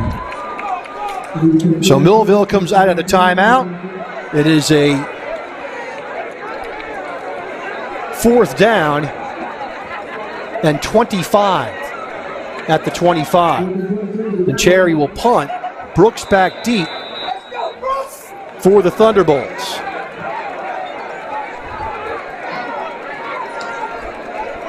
Let's see where they punt it. Snap is good, and there's the punt. A low end over ender, and Brooks will let it hit and wisely lets it roll. And it will roll to the 33-yard line, and that's where Millville will have it 1st and 10 with 2:01 left in the first half. Thomas Smith had to be careful on that one. So Millville has a timeout and 2:01.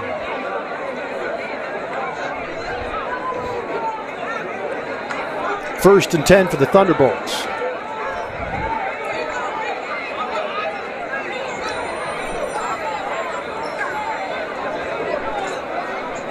Glad you can join us on QBC TV2, YouTube, and also Facebook Live. And for those watching on Facebook Live, give us a shout. Tell us where you're watching from. And thanks a lot for watching Millville football. We got 2 minutes and 1 second. Zamad in shotgun with Sharp to his right. 1st and 10 from the 33. Zamad back to pass. Looks down the field. He has plenty of time. Now he's had a dragger across the middle. And getting out of bounds is going to be Brooks. And like a real fat drag pattern from the one side of the field to the other. Marked the ball at the 42-yard line. Not so much a first down, a 9-yard gain. Second down and 1 for the Thunderbolts. And Shawnee takes a 17-16 lead over Hamilton. 2nd and 1 for Millville, 1:52 on the clock.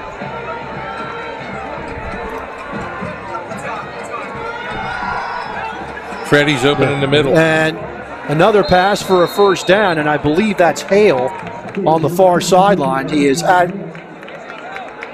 the 49-yard line. It's going to be a gain on the play of 9. Let's catch Teron. They're leaving the middle of the field open. Freddie Levin was wide open. Zamot back to pass. Down the sideline, and it's caught by Brooks inside the 30 at the 27. Gain of 22.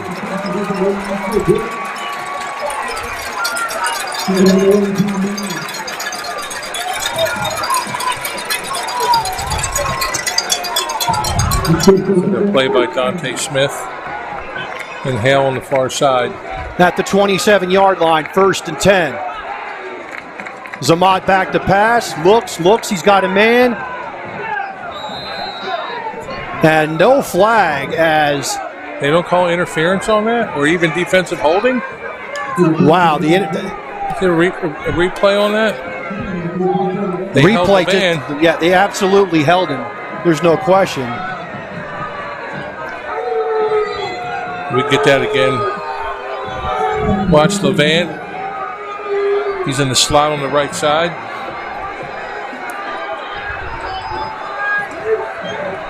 And Levan is dragging across the middle, and there's a hit. He was hit by number 2 before the ball was even thrown. I'll tell you, it's pretty obvious. 2nd and 10 from the 27. Zamot back to pass. Brooks is open. And it's to Sharp, and Sharp is going to... Horse collar tackle? Out at the 24-yard line. It's going to be a gain of 3. It'll be 3rd and 7.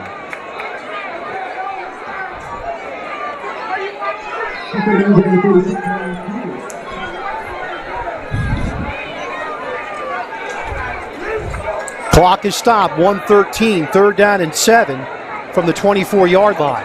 Hold him down by his hair, which is legal. Minute and 13 seconds left. Millville goes trip to the near side. 3rd and 7 at the 24. Most certainly 4-down territory for Millville. Freddie. They've got a man. It's Levan at the 20. 15 inside the 15 to the 14-yard line. It will be a first down after the gain of 10. We're lining up again. Clock stop. Starts back up again. At the 14-yard line. Millville has a timeout left. They're going to get it out to Brooks. Brooks is going to make a move. He's going to get around the right side. He's going to have a touchdown. Latsier Brooks from 14 yards out. And it's now 14-9.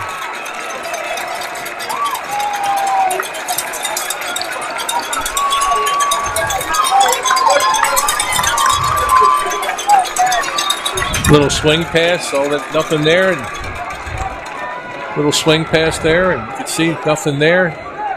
They took it around, and then, but the thing is, though, his teammates took up and started blocking for him on the other side. Reynes on for the extra point.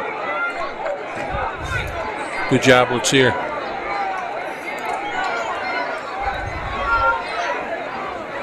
Snap, ball down, kick is up, and the kick is good. 43 seconds left, first half. It's Millville 14, Jackson 9. Back after this timeout. Cumberland County, we are proud of our county recreation offerings. From supporting countywide youth programs, Bridgeton's Cahansick Zoo, Vineland's Main Street, Millville's Downtown Art District, and expanding access to our Delaware Bay Shore. Cumberland has endless opportunities to enjoy, and we're not done yet. Get ready for our new and improved county fairgrounds. That's why Dr. Priscilla Ocasio-Jimenez and I are the people's candidate. I'm Darlene Barber, and I support this message. Ordered and paid for by the Cumberland County Regular Democratic Organization. L. Jones. It's time for Thunderbolt football.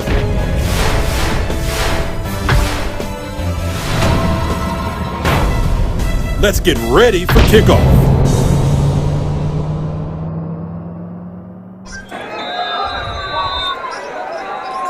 We're back after the score, and a heck of a score by Latsier Brooks, making something out of nothing at all.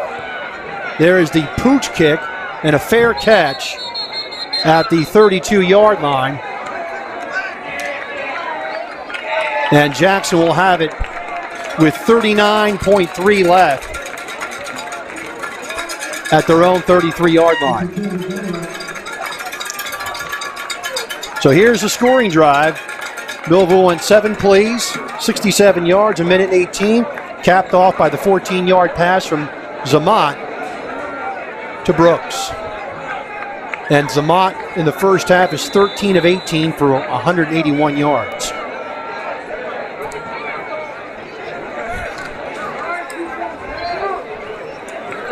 First and 10 at the 33 of Jackson.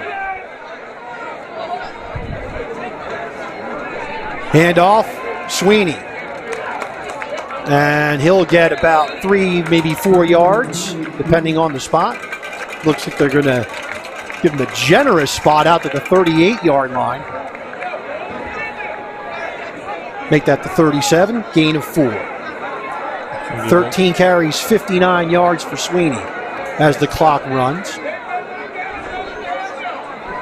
Man back to pass, looks down the field, and the ball is intercepted. Millville. No. They're going to call it Jackson ball. They're going to run out of. They're going to call it Jackson ball. And man takes the snap, and now we have a flag.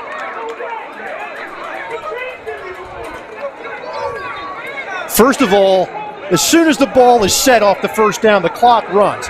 Here's the interception. It hit the ground. And now they're going to say they get one more play, which they don't, because the clock runs as soon as the ball is set for the first down and the referee calls play. And the penalty is on who? If it's on the defensive penalty, they do get one more play. Play can't, the half can't end on a defensive penalty.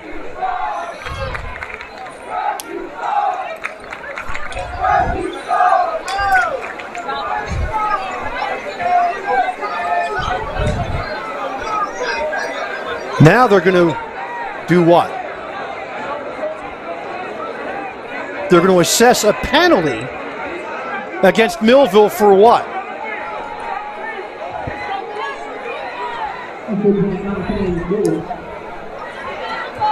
So it's 15 yards against Millville.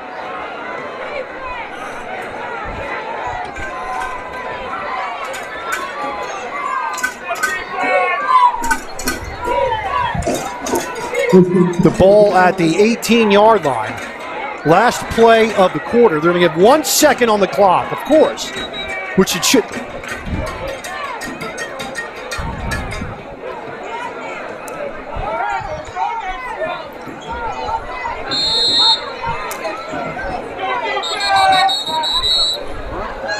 And now the linesman comes in.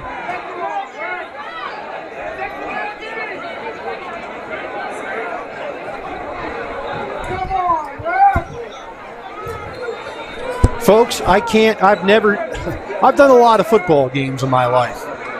I've been on the mic here for over 25 years, and I've been other places in the country. Been doing this for about 40 years. And I've never, ever seen a game like this.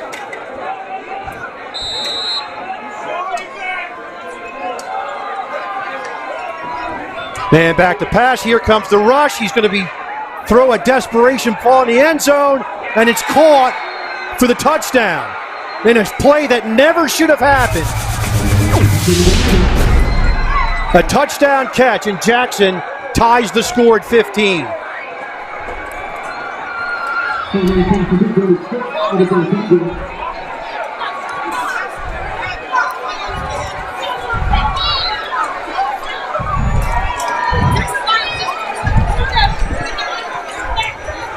So Hernandez catches the ball from 18 yards out And Jackson ties it up and can take the lead with the extra point. Snap, ball down. The kick is up, and the kick is good. We're at halftime, and Jackson leads this game by a score of 16-15. We'll take a break and come back with halftime and festivities right after this. Treasurer. Imagine living without pain. For over 35 years, doctors Beebe and Doyle have helped thousands of people find relief from all types of pain. Millville Chiropractic Center has 4 doctors on staff specializing in hands-on or light-touch, drug-free pain relief methods. The examination, x-rays, therapies, and adjustments are all performed at one location. Schedule a consultation today. Enjoy life without pain and discomfort. Millville Chiropractic Center, the area's #1 pain relief center. Hey parents, there's something you should know. If you don't teach me about money, that's okay. I'll live off your nest egg for the rest of my life. Feel confident talking to your kids about money You're gonna find me a real one, right? before it's too late. Get ready at td.com/kidsandmoney. Coffee. Ah, the smell of fresh roasted coffee beans. The aroma, the taste, and the warmth of a fresh hot cup of coffee. It gets the day going. It's a daily ritual for many people. Imagine how much more a fresh taste of God in the morning would get your day off to a great start. Come visit us. We'll tell you how. New Life Church, Millville, New Jersey.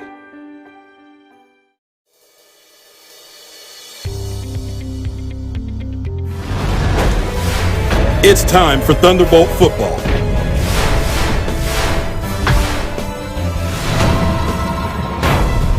Let's get ready for kickoff.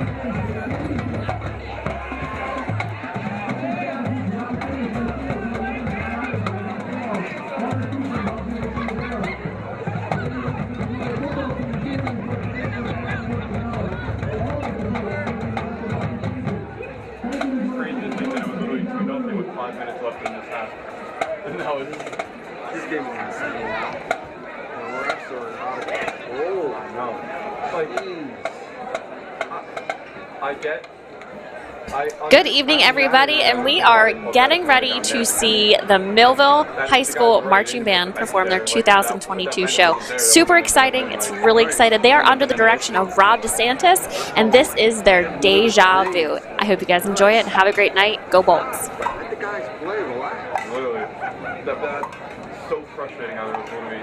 It was like 6:45 with 5 minutes left, and then literally we just finished. Yeah.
Brandon had to take my.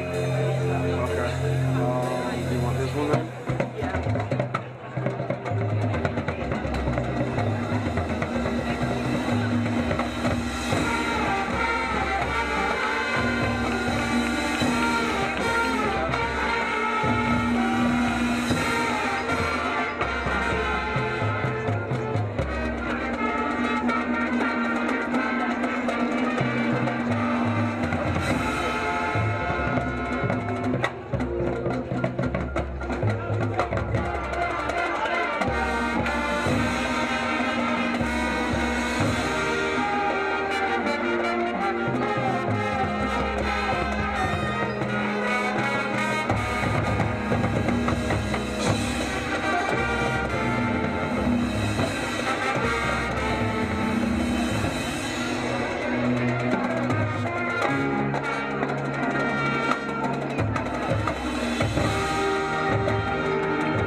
Welcome to the Authority at the Solid Waste Complex, where we can solve all of your waste disposal needs. Here at the Solid Waste Complex, we service the residents of Cumberland County in disposing of their solid waste in a safe, convenient, and inexpensive way. We accept bulk, garbage, recycling, tires, and metals. If it won't fit in your curbside can or won't be picked up by your local municipality on trash day, we're here to help. The process of disposing is easy.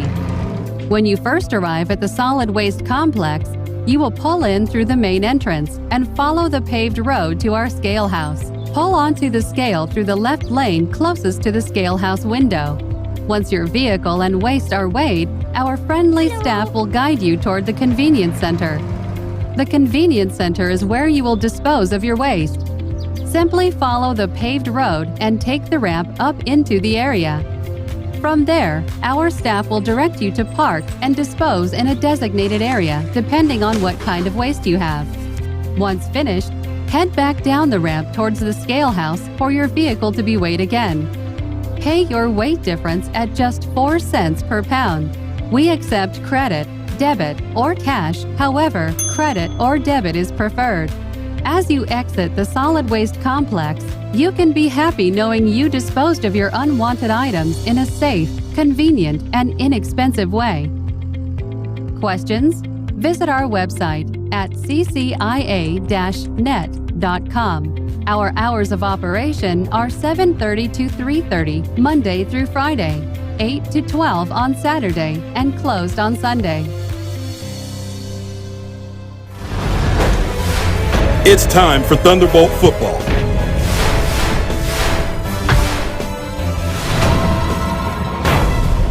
Let's get ready for kickoff.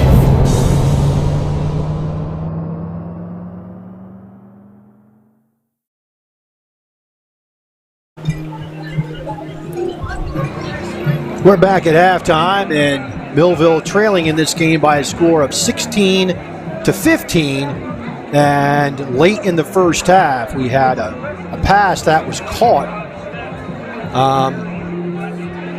by D'Alessandro for Jackson, with Keon Conyers covering, and the ball definitely hit the ground.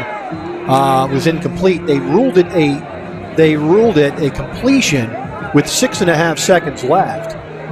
And when the chains are set and the ball's blown in to resume play, the clock starts because Jackson does not have a timeout. When the referee blew the whistle, there was double zeros on the clock. There was no time left. The referee then gives them not only the 1 second for an extra play, but 15 yards over top of that so they can get closer to the end zone. So we would love to see an explanation for that one.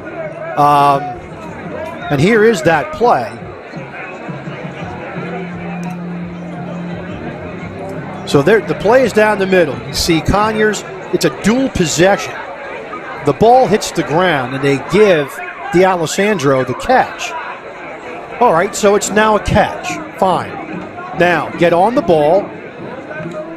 There is the whistle. 2, 3, 4, 5, 6. That would have been the half right there. But now Millville complains, and they get a 15-yard penalty.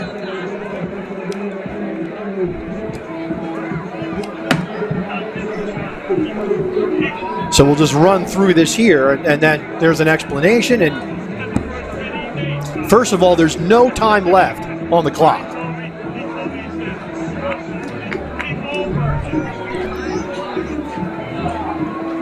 So we're trying to find out what the exact penalty was.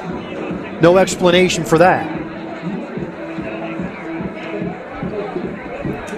We also know in the first half that the safety that was scored by Jackson was not a safety.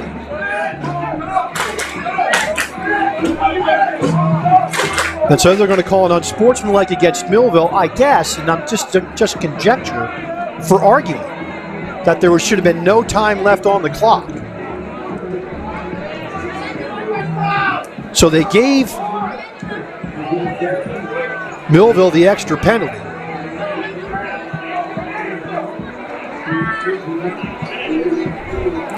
And Ryan, just before you bring up the stats, we have a correction. It's 8 for 80, not 7 for 65 on penalties. So they move the ball to the 18-yard line in this sequence. For complaining that there should have been no time on the clock, which there should not have been. And then a great play. You have to definitely give it to man on this play, who escaped pressure and just heaved it into the end zone, and slipping in the end zone, I believe, with trying to figure out which DB was in the end zone for Millville, but he just slipped, leaving a wide open receiver. So now the linesman comes in, and they have a discussion. For what? You either snap the ball or you don't. Now understand the clock stops anyway for the penalty.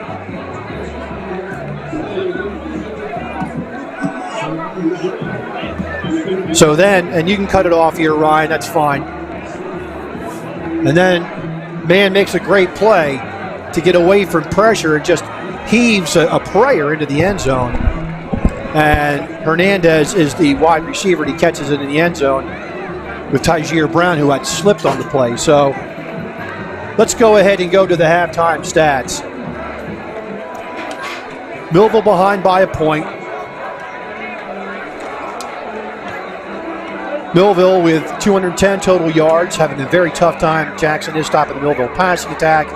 187 for Jackson, 8 for 80 on the penalties versus 7 for 63. And we have some individual stat lines, of course. Jacob Zamatas, 13 of 18 for 131 and a touchdown. And Naeem Sharp is 10 for 28, carrying the ball and a touchdown. Man is 4 of 7, 74 yards and a touchdown. Sweeney, 13 carries 59. Man, 9 carries 48. 16 minutes and 11 seconds of possession time for the Jaguars, and the Jaguars will start the second half with the football.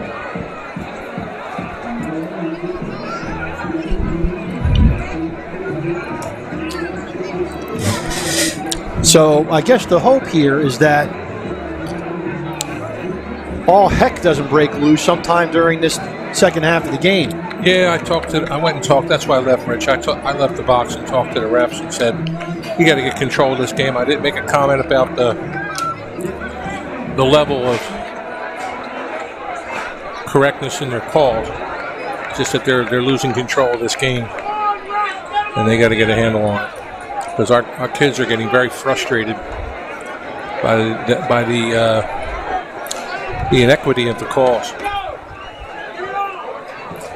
And I think they looked like they were ready. Totally different team coming into the locker room than coming out, so we got it together. So Reynes will kick it off for the Thunderbolts.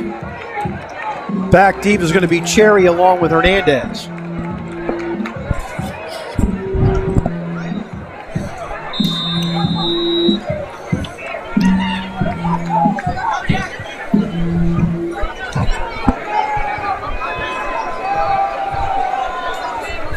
And there's the kick, a low end over-ender. And it goes right through the legs.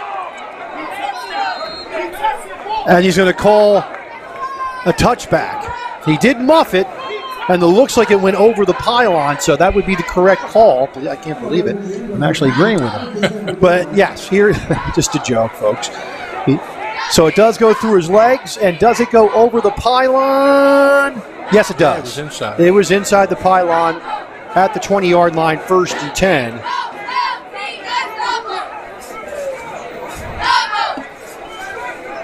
Ball at the 20-yard line. Millville down by a point. This first series will tell a lot about our temperament and how we're going to deal with the adversity of the first half. 1st and 10 from the 20-yard line. Now they switch to a strong left formation. And the fullback is moving again. And that time a yard for Sweeney. Let's go back to watch the fullback here. Moving before the snap of the ball. Every play. 2nd down and 9 from the 21-yard line. Crowd's getting loud.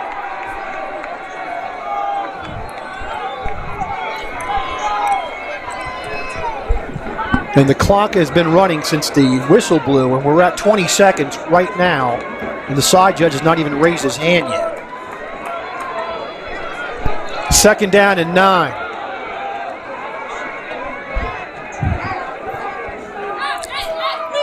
Keeper. It's going to be a keeper, and getting hit and dropped is going to be man for no gain. Replay on that. Good job by Hale to set the edge, and then lay in the wood right here. Couple of Millville players. Is that Sapp? And Andino, Edison Andino. That brings up a 3rd down and 9.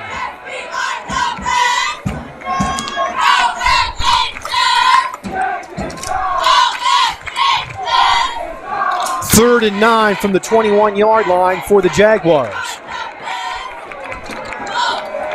3 wides to the near side.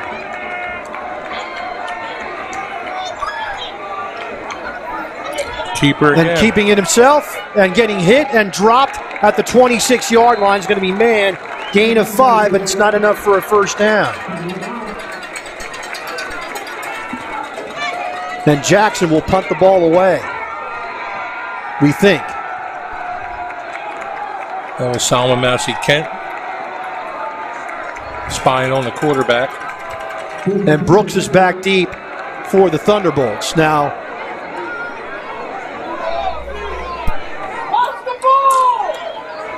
Cherry has been hitting low-line drives, rugby style, to try to nearly block, and that's coming to the near side.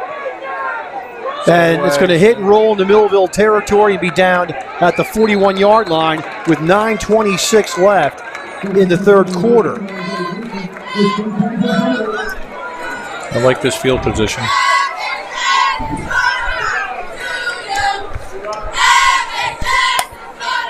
.41-yard line, 1st and 10 for the Thunderbolts as they do a 3 and out, just what the doctor ordered for the Thunderbolts to start this 3rd quarter.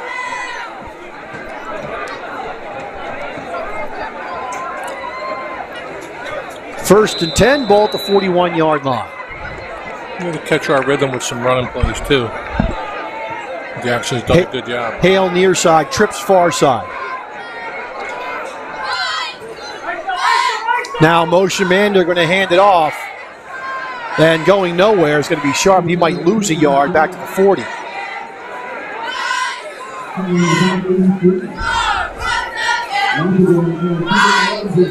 Be 2nd down and 11 from the 40. Those little bubble screens have been working for us. They have plenty of room out there. The cushion being given to Brooks is amazing. And Levan. 15, 20 yards. And Levan's open up the middle. And he's got it at the 45-40. And he will be dragged down at the 33-yard line. 27 yards to Levan. And a 1st down.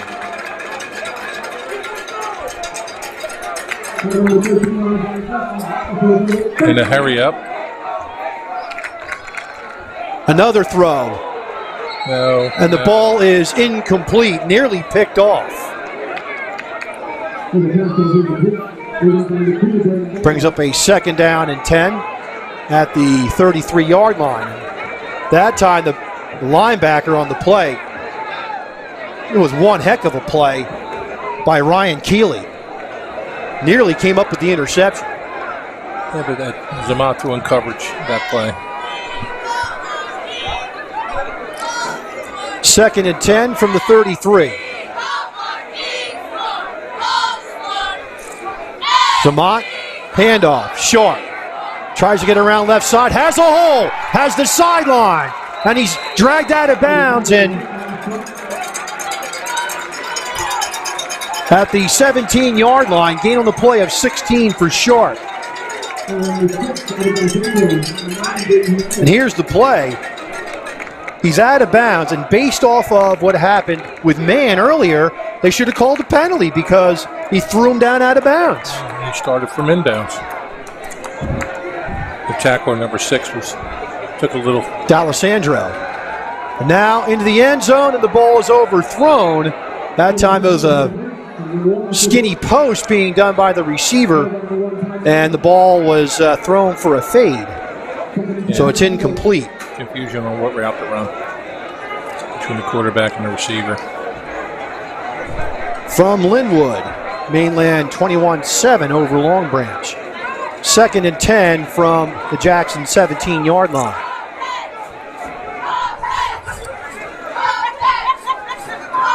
Levan and Brooks to the far side.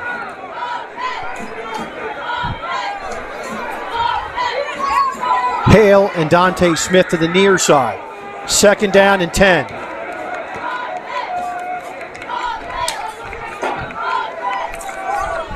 Now Levan off the line of scrimmage. Zamat back to pass. Looks over the middle, has a man, and it's interference. Then they make the call. It's about time got a call. Definite interference in the end zone, and it will be a half the distance penalty. D'Alessandro was all on his back. It'll be a half the distance penalty, and we'll take it from the 17. Or did they say it was in the end zone? If it was in the end zone, then the ball's at the 2, correct? And it was in the end zone. But in high school football, you don't get it at the 2, you get it halfway. So it's a 9-yard penalty. And a first down for Millville at the 9 of Jackson. He'll go Wildcat. Bryceer Hunter with Brooks in at Wildcat. Then Brooks is going to take it to the outside. And he's going to be taken down for a loss.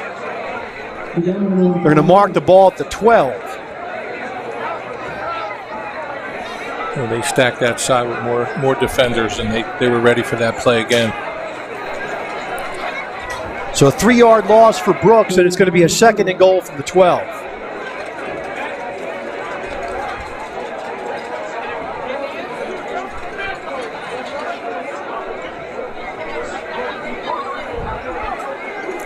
They're saying the scoreboard says the 13, but it's 12 and a half.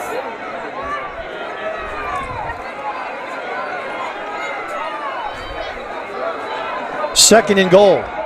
Well, nobody on Dante Smith. He's playing off of Dante. Handoff, Sharp around left side. He's going to barrel his way to the 5-yard line.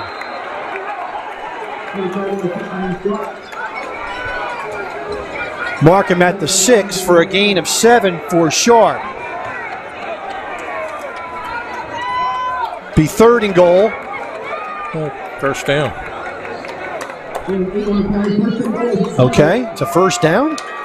Yeah, it was going to be a first down at the 4 or 5 yard line. And he made it. Now it's at the 6 yard line, so 1st and goal. I'm confused. There was a first down at the 9. Join the party at this game, Rich. I'll explain it to you in a second. I just figured it out. Demir White through the line, near the goal line. Is he in? They're going to call him short of the goal line. Well, here's why. Here is why that was a first down, because on pass interference, it's not an automatic first down, and it was only a 9-yard penalty. Gotcha. So with the loss and then the run, he got past the 8-yard line, which is where the first down was. So Demir White has a carry. Nice carry by Demir. I knew you'd have the answer, Rich. For 5? That's when it comes to yardage. 2nd and goal at the 1. And getting in for a touchdown is going to be Demir White. So White in for 1 yard out.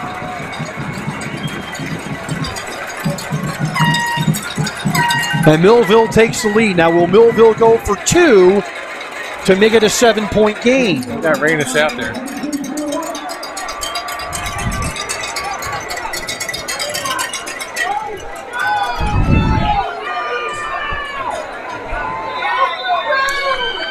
And Rainus will come on for the extra point.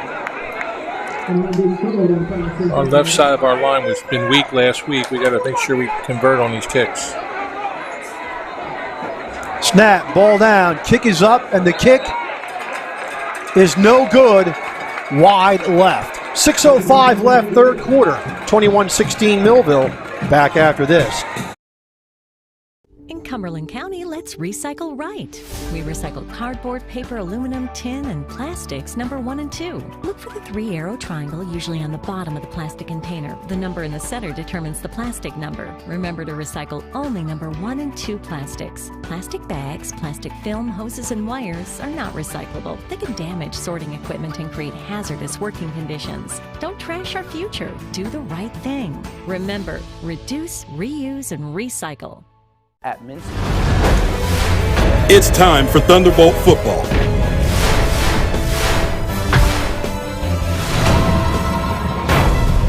Let's get ready for kickoff.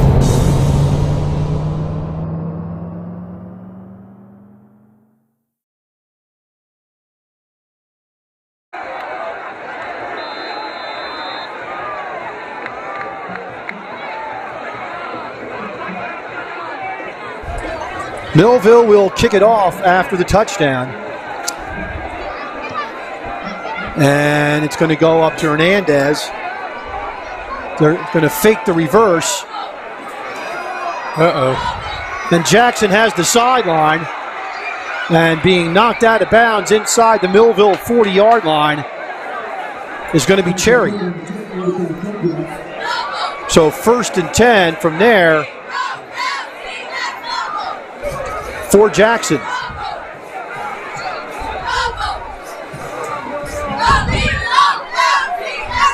The referee is staying behind the play. It looks like a block in the back against Jackson, so that will send them back.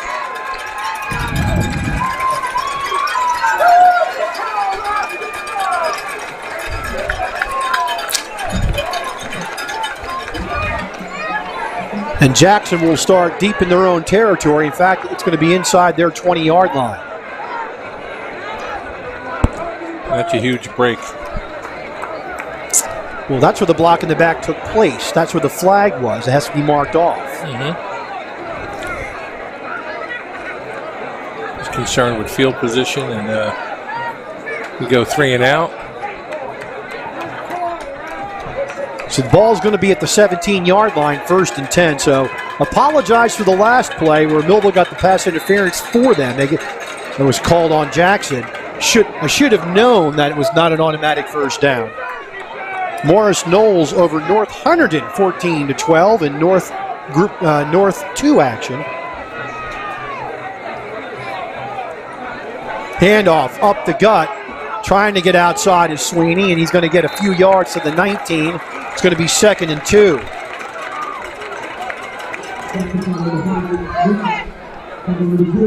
Second down and 2. Millville leads this game 21-16. 5.5 minutes left here in the third quarter. Darian Blackowitz was really plugged the hole there to get the backers in to make the play. Good play by Darian, maintaining his gap.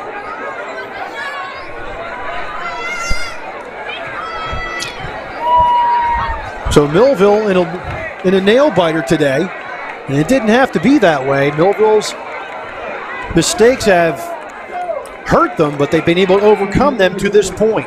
2nd down and 8, man in shotgun. Watch the keeper again.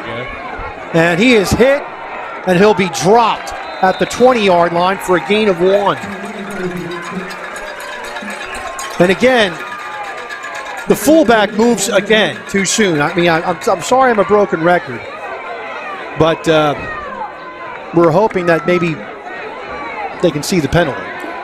Darian Blackowitz with the tackle again.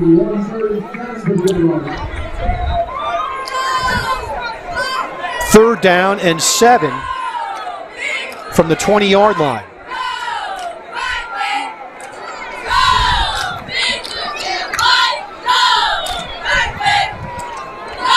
Man's going to be in shotgun. No pass this time. And he's going to roll to his left. Looks, throws, and the ball is incomplete. All right, guys. Bring it out.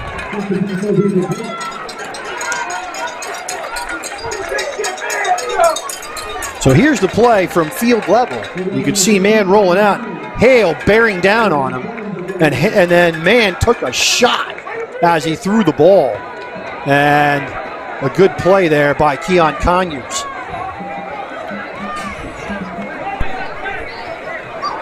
Smith back deep for Millville. Solomon Massey Kent is an up back standing at the Jackson 40, and there's the punt. And it's going to be a short punt, take a Millville roll, and be down at the 37 of Jackson. That is just a 17-yard punt with 3:54 left in the third quarter.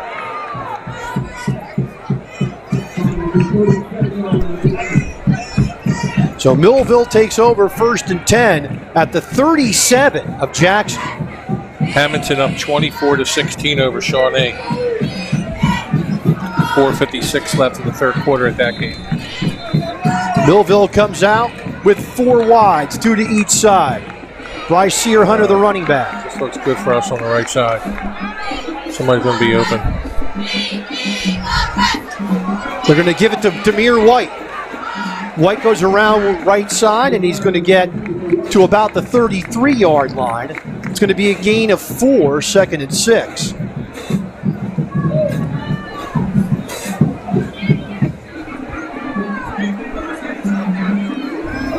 Coach Iowa talking to Zamat. Looks like he gave him a couple plays to think about, not just one.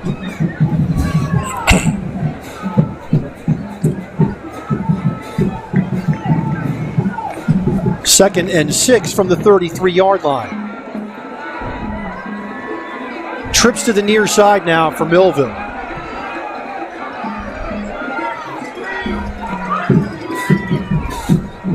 Here comes the blitz. They're going to throw it. It's a blitz breaker. It's Freddie Levan, 30, 25 down to the 24-yard line. That'll be a first down for Freddie Levan after the gain on the play of 9. That play's there all night long. You can see the other receivers, Hale and Smith, blocking for Freddie Levan. Makes the play work to get the first down. At the 24-yard line, Zamat rolls out, looks. Now he throws. He's got a man on the far sideline, and that was Brooks. At the 16-yard line, looks like they're going to mark it, and that's going to be a gain of 8. That's where I've seen the development of Zamat. Now he made a play, real relaxed, ran to the side of the field and saw the open man. Definitely developing as a quarterback.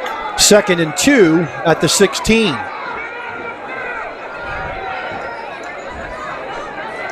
Going to pitch it out to Demir White. He cuts it back in. He'll have the first down inside the 15. They're going to mark him at the 12. Gain of 4 for White, the first down. Really nasty offside hit. Number 61 from Jackson took a huge hit by one of our guys. So first down for Millville, ball marked at the 12.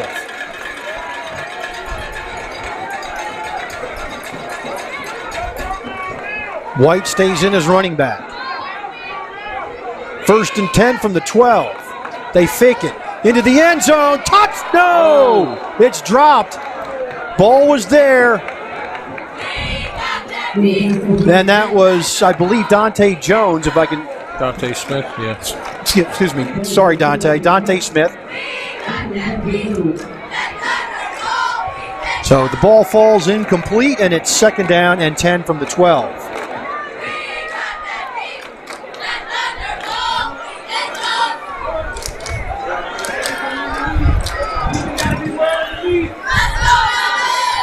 Now Levan in motion.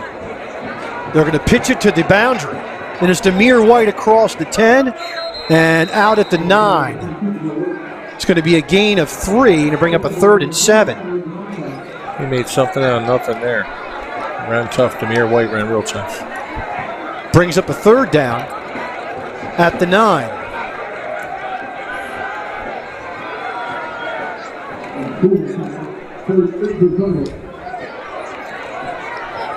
We have people online saying we should be the referees, Rich. Trips to the far side for Millville. And they're out, man. Yeah. There's only two DBs out there. Go. Go with the play. Look, he's open. Good job. And there's the pass to the outer edge, and stretching toward the goal line is Brooks, but he can't quite get there. How close is he? First down. He should have and then we have a flag. It's going to be a sideline warning against Millville. But he should have the first down at the 2-yard line.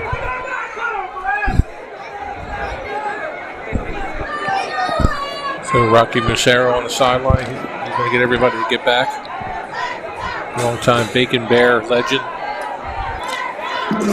So it should be a first down. They're going to mark the ball at about the 2, which is a first down.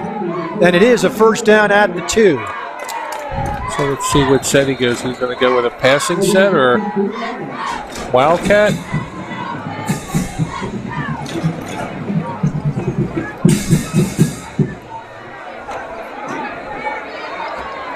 So it'll be first and goal for the Thunderbolts at the 2-yard line. 1:35 left, third quarter.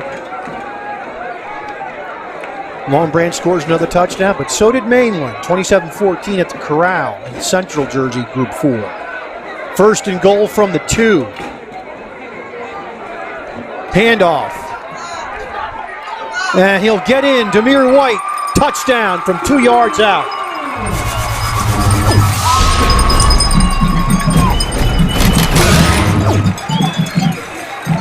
Great block by Darian Blackwoods again.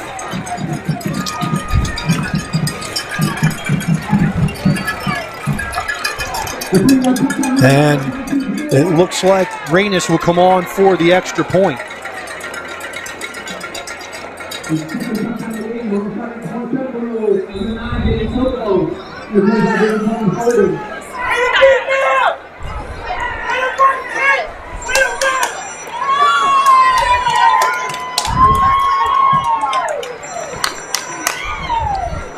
There's a snap. The kick is up, and the kick is off the upright. No good. 1:14 left, third quarter. 27-16 Bolts. Back after this.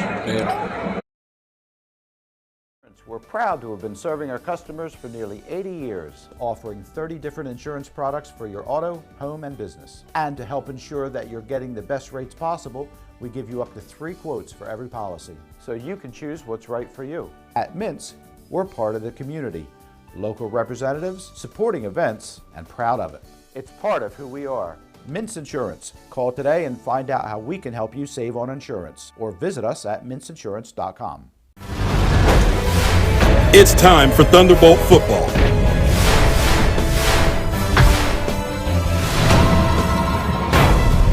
Let's get ready for kickoff.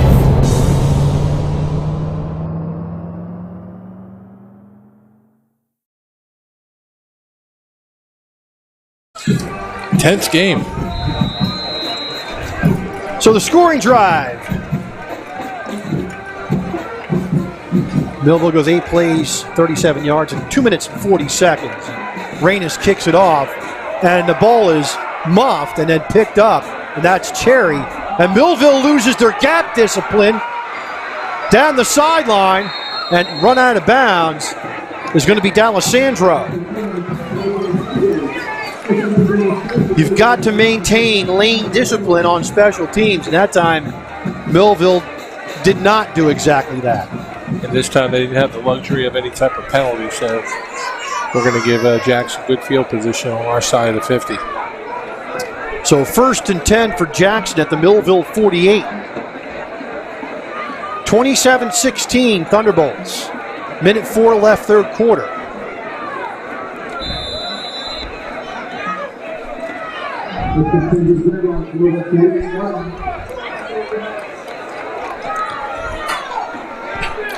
Smith and Hale have been really good on the edge in the Bolt in their linebacker position, and our defensive lineman to get good penetration. Man in shotgun takes a snap, rolls to his right. Millville sets the edge and takes him down.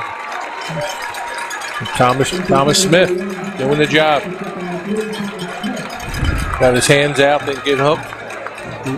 Loss back, they're going to call it the 48-yard line. Loss of 4 for Mann. And it'll bring up a 2nd and 14. This is a different Millville squad in the second half.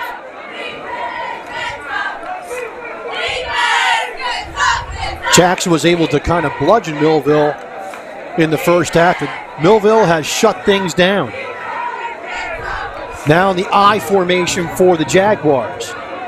Mann takes the snap, handoff. It's going to go to Sweeney again, and he breaks tackles and then is hit and dropped at the 46-yard line. Millville laying some wood on that play. They'll mark it at the 46, gain on the play of 6. And that's the end of the third quarter. With the score, Millville 27, Jackson 16. Back after this timeout.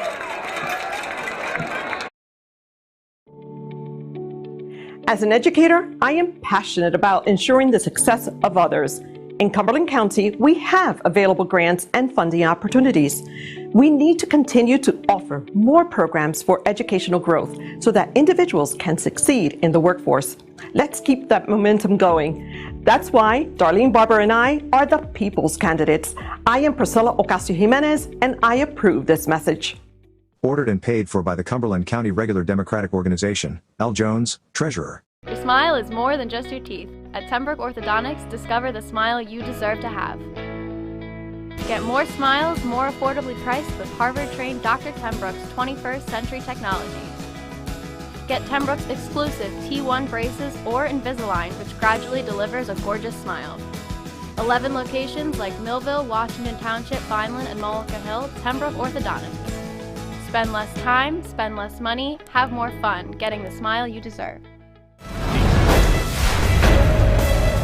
And now, back to the game. 3rd down and 9 for Jacksonville at the 47-yard line of Millville. As we start the fourth quarter from John Barbow Stadium, Wheaton Fields, Tony Tron going along with Rich Van Noord.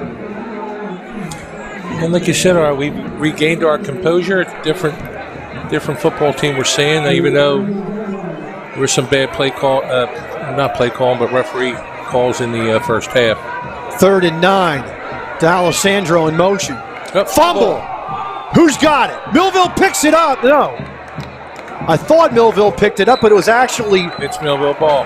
Yeah, it was Millville ball. I thought they had picked it up. The ball was, I believe, unintentionally kicked. We'll see what happened. And it was. It was unintentionally kicked. And... I think that was Edison Andino that came in and recovered the ball. Gives the ball to the ref nonchalantly.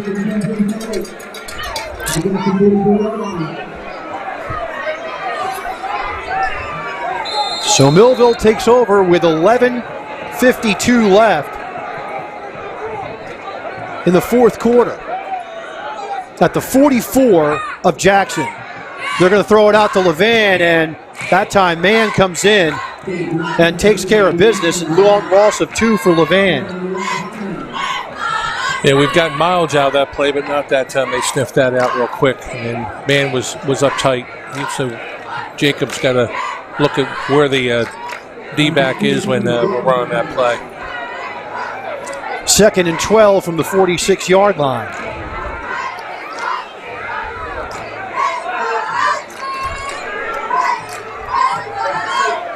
Levan now in motion to the far side. Handoff White, and it's a fumble. And Jackson gets it back. Second fumble of the night for the Thunderbolts. And they give it back with 11:07 left in the game.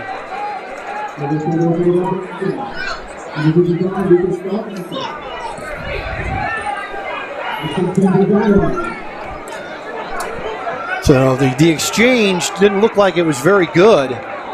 And White had the ball pop out from the get-go and just right into the arms of one of the defensive linemen for Jackson at the 48 of Jackson. 11:07 left in the game. Millville up by 11. First and 10.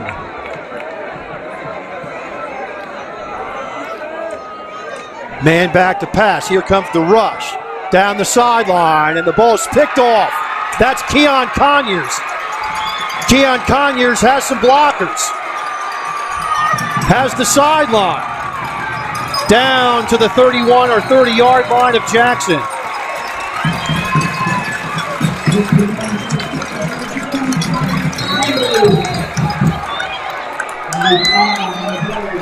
So they'll mark the ball.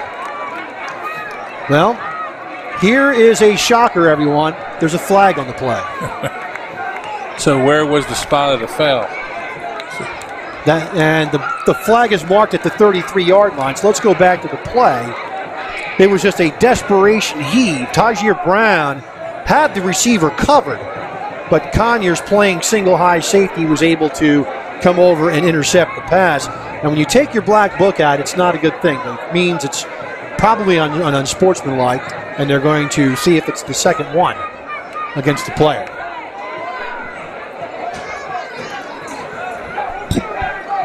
So the ball is marked at the 30, but the flag's at the 33. Let's find out.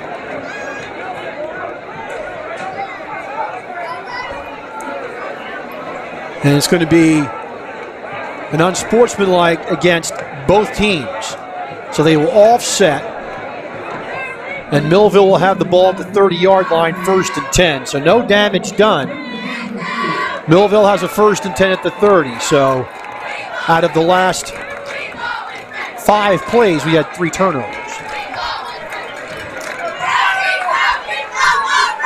So first and 10 for Millville at the Jackson 30-yard line off the Keon Conyers interception.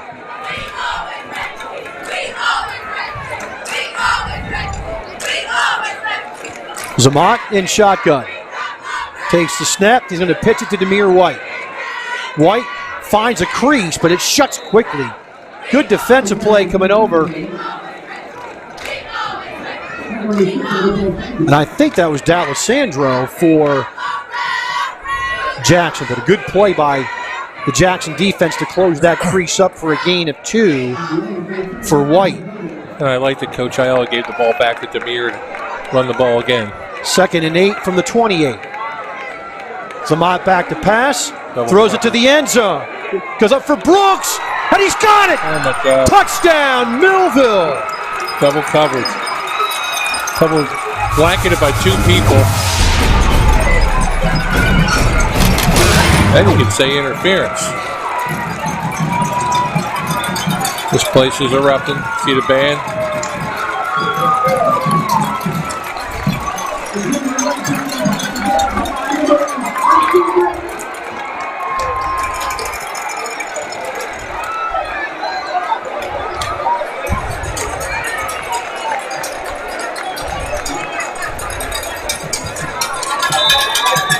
So we see we get a good snap and a hold now.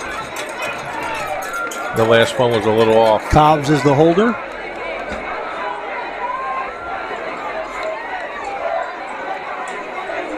Kick is up, and the kick is good. 10-13 left in the ball game. It's Millville 34, and here is the catch. 34-16 over 2 guys, leaps and just takes it away from the 2 defenders. Watch it in slow-mo. Wow.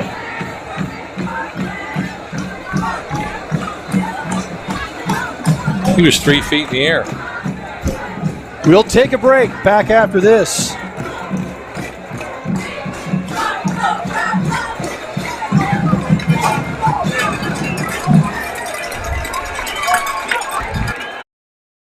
Something fixed? Think Latour Hardware and Garden Center, your best bet for reliable and lasting repairs. For over 30 years, Latour has been the expert in small engine repairs, lawnmower repairs, blade sharpening, screen and window repair, glass cutting, generator maintenance, and power tool repairs. Latour services all major brands, and whether you visit the store or take advantage of Latour's pickup and delivery service, you'll know your job is being done right.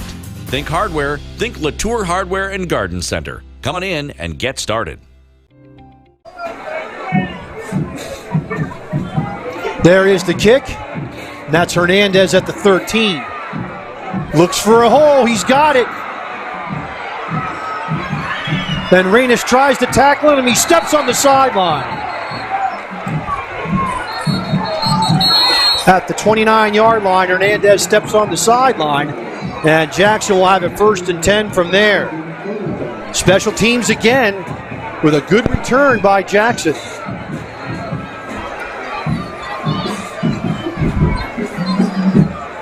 Check that. That's D'Alessandro.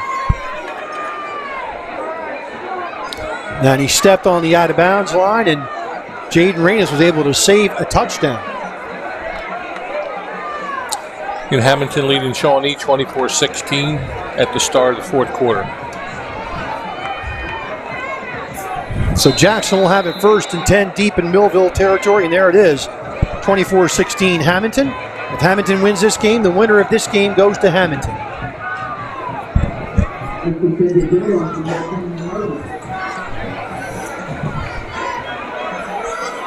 First and 10 for the Jaguars.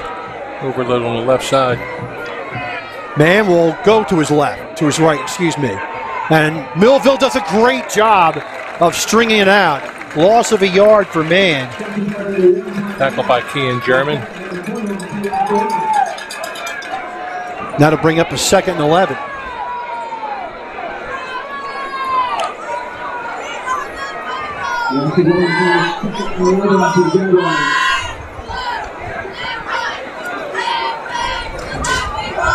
So Hale's going to come out of the game.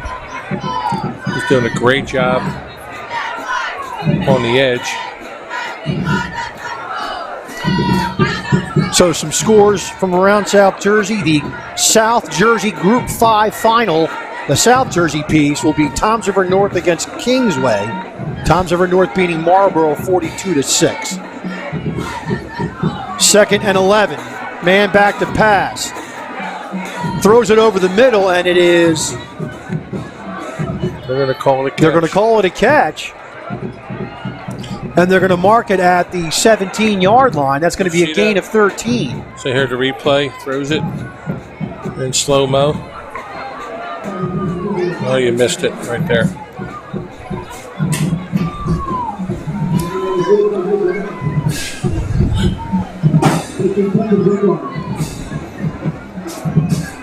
So a 1st down for Jackson at the Millville 17.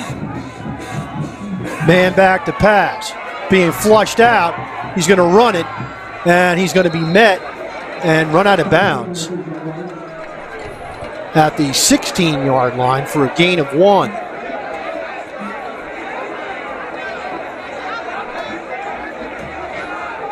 Brings up a 2nd down and 9. Other scores from around South Jersey. Delsea over East Side, 21-0. Raritan over Pleasantville, 21-0. Middletown South, 17-7 over Winslow. That's the other pod. That's the Central Jersey pod of Group 4. And there's going to be a 2nd down and 9 for Jackson. The Man's going to pitch it out. The ball's fumbled. And Millville has it. That's not a pass. He called it a pass. That's a backward pass. There is no way that is a pass. It's backwards. Let's see this again, folks. Roll the replay. No, that actually was. It was forward. You know what? The linesman gets a ton of credit for that one. That is a correct call.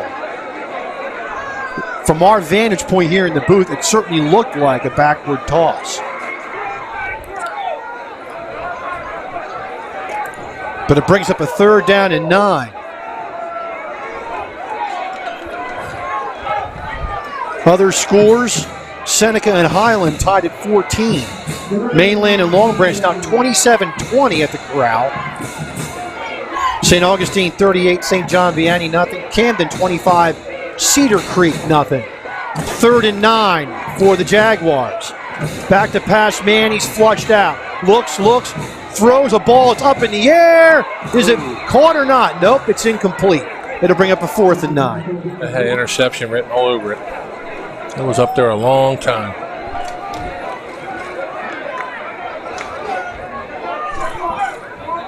That was hanging up there a long time.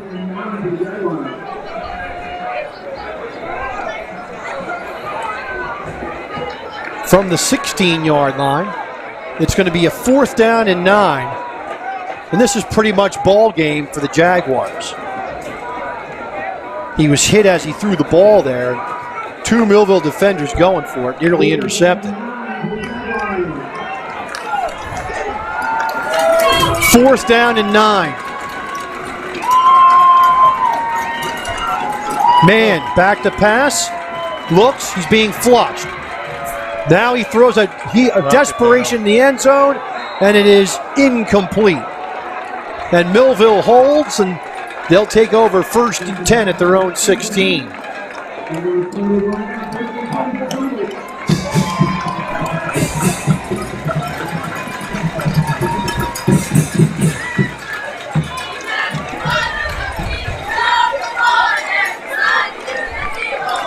See man on this play, and a ton of pressure by Millville.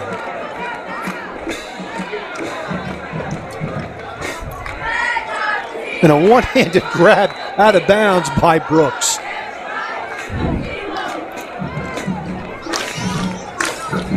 All right, we'll see what we come out with now. The clock is Millville's friend at this point.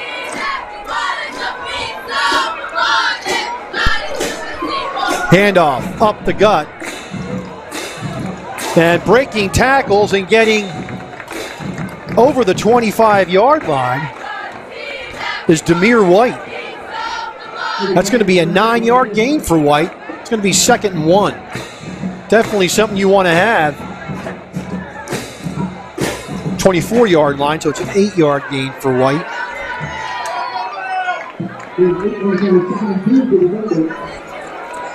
Second down and 2. When you're trying to kill a clock, Tony, 2nd and 2 is what you want. Yeah, exactly. Give it to the kid again. And Millville will sit back and wait for the back judge to start his count.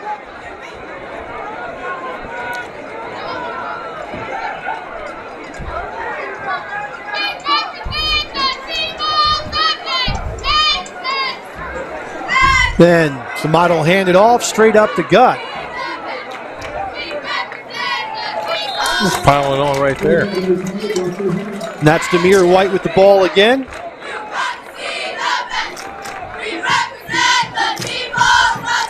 Chuck, that's Bryceer Hunter. Check that. Yeah, Bryceer came into the season and started running back. Had a torn meniscus. Sent him back for a few weeks. He was on the defensive side of the ball last week. He's getting some more playing time today. So that's a 1st down for Bryceer Hunter.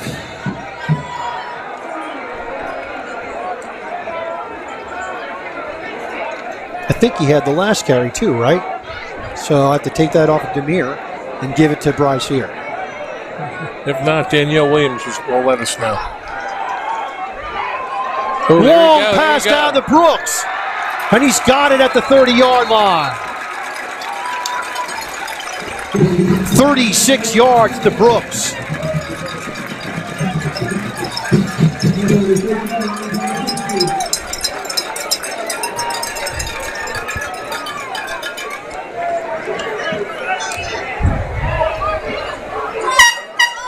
At the 30-yard line of Jackson, 1st and 10.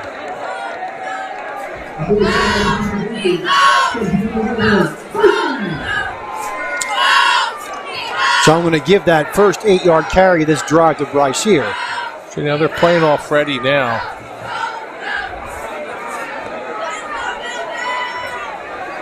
Playing off the slot receiver here. Running an audible here. Samat, handoff, Hunter. Straight ahead, and he gets about a yard. Clock now under 5 minutes. I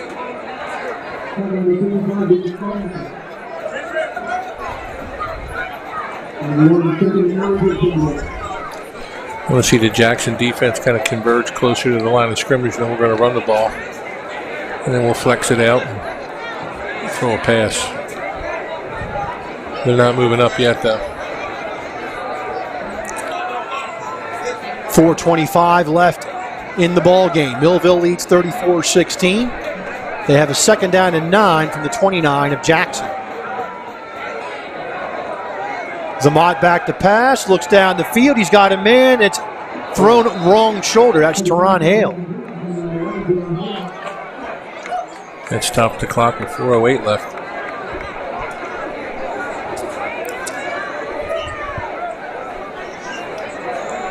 So Millville stops the clock on the incompletion. 4:08 left in the ball game. It's going to be a 3rd and 9. Zamat on the evening is 21 of 29 for 294 yards.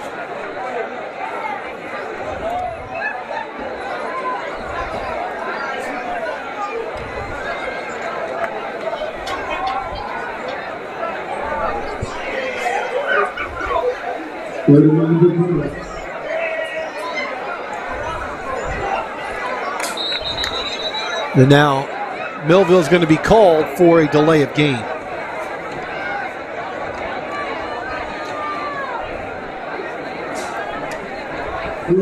The bad news is that it's a delay of game penalty. The good news, it's the first and only penalty for Millville this half. Interesting note.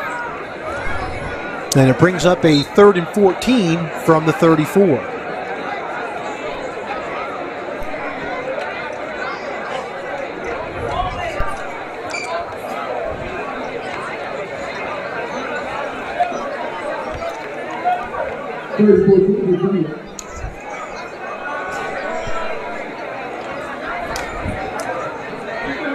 They fake the pitch. Zamat rolls. He's got a man, underthrows him. That was Dante Smith at the 33-yard line. He had some room too, but it was incomplete. 4th and 15. Looks like Millville will go for it. Marcus Alford getting the team together. Huddle up.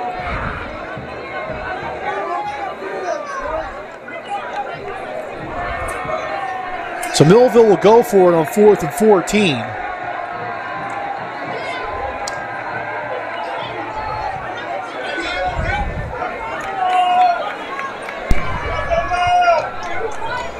Hale to the far side, Dante Smith far side, Levan and Brooks to the near side. With the safety shape just right in the middle of the field, so looking to one side or the other. And Millville will, I think they committed a penalty, a false start penalty. I don't know. We'll have to go for the replay on that one. 27-16 Hamilton over Shawnee at this point, up by now 11 points. And they're in the 4th quarter, so not looking good for us for a home game. And now, Levan will punt for the first time tonight. So I'm being told that was the final score.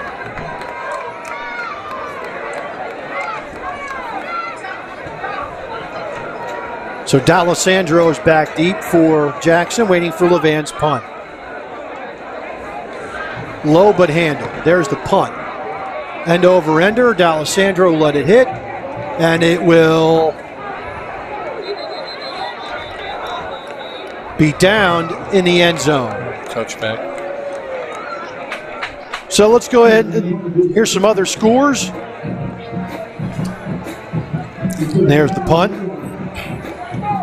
Dulcie 21 Eastside, nothing. Raritan 21, nothing over Pleasantville. Middletown South 17, Winslow 7. Atlantic City and Lenape tied up at 6. Atlantic City is now leading Lenape 14-6 early 3rd quarter. Camden 25, Cedar Creek nothing. St. Augustine 38, St. John Vianney nothing. Seneca and Highland tied at 14.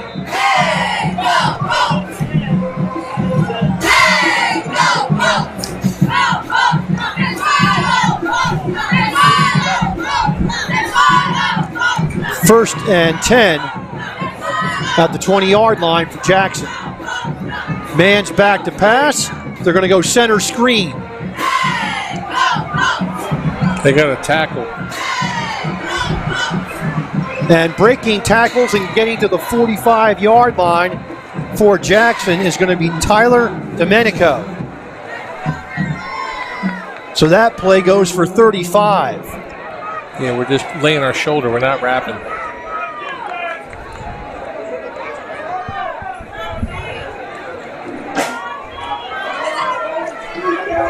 First and 10 for Jackson at the Millville 45-yard line. Clock running.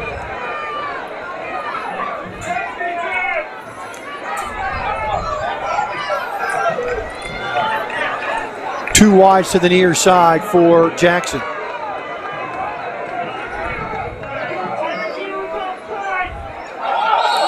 And now we have moving at the same time. And now we have an illegal procedure or an illegal shift against Jackson.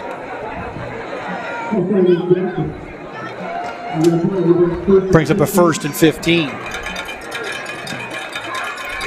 Kingsway 41, Cherokee 14 tonight. Wow. Cherokee has a lot of kids hurt though, right? Yes.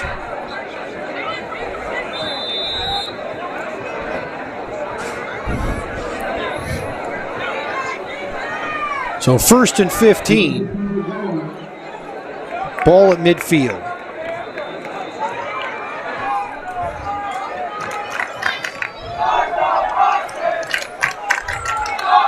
Man in shotgun. Domenico is the setback, and man is going to be hit, and he fumbles, and Millville picks it up. Jamal Wallace. He's going to go all the way. It's going to be a touchdown for Millville. 52-yard fumble return for Jamal Wallace Jr., and Millville leads 40-16. Underrated speed. Thomas Smith and Cam German.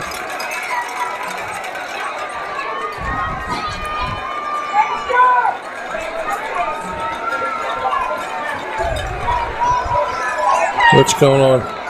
Hold on just a second. They're huddling.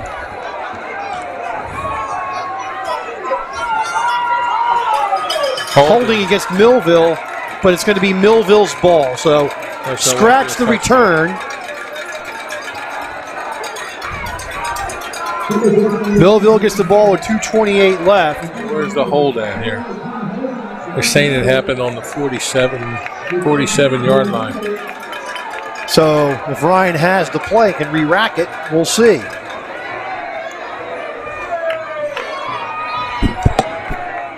Ball's marked at the 43 of Millville with 2:28 left in the game.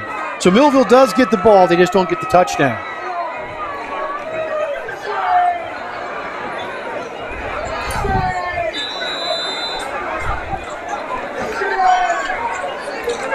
Kayshawn Jones in the game.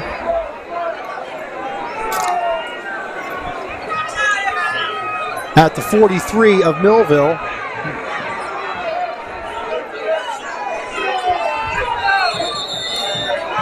And now Millville's going to have to take a timeout, and they do. A little confusion on play calling and personnel.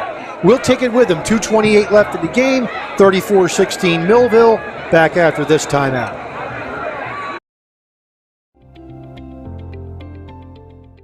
My name is Priscilla Ocasio-Jimenez. I am from Violin, New Jersey, and I am running for Commissioner of Cumberland County. You should consider me because I am a parent, I am an educator, I am bilingual, and I have been part of this community and have given back to this community for all of my life. Thank you, and please remember to vote for Priscilla Ocasio-Jimenez, your Commissioner of Cumberland County. Ordered and paid for by the Cumberland County Regular Democratic Organization. Al Jones, Treasurer.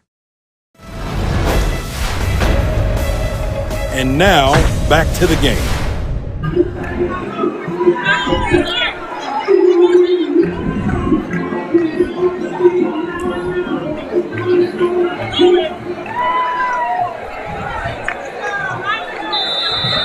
First and 10 for Millville at their own 43-yard line. 2:28 left in the game. Millville goes now to the offset pistol. And a handoff to midfield. That's going to be Brashear Hunter. Nice run, nice tempo. 7 yards. They'll mark it at midfield for a gain of 7. 4 carries, 26 yards for Bryceer. 2nd down and 3.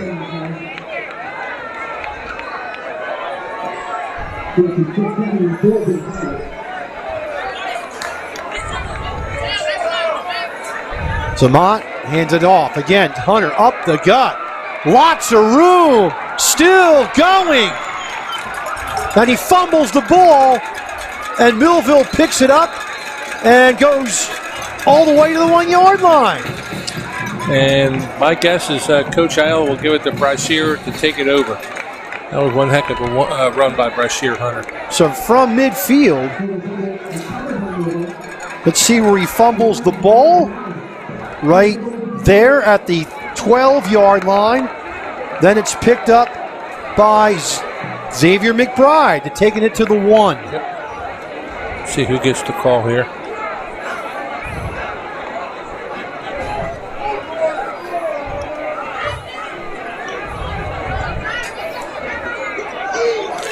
McBride and Hunter are the running backs in the set.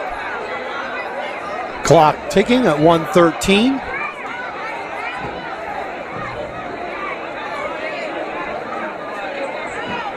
Bryceer Hunter's going to have 6. Zamont takes a bad snap, tries to throw it back to Hunter, makes a move, and he will be taken down for a loss.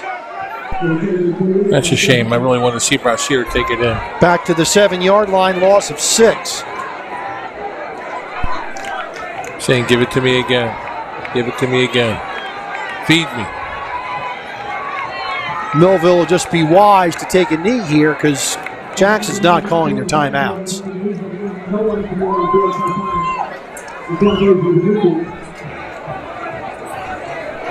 I'd like to see Bryceer get a touchdown there.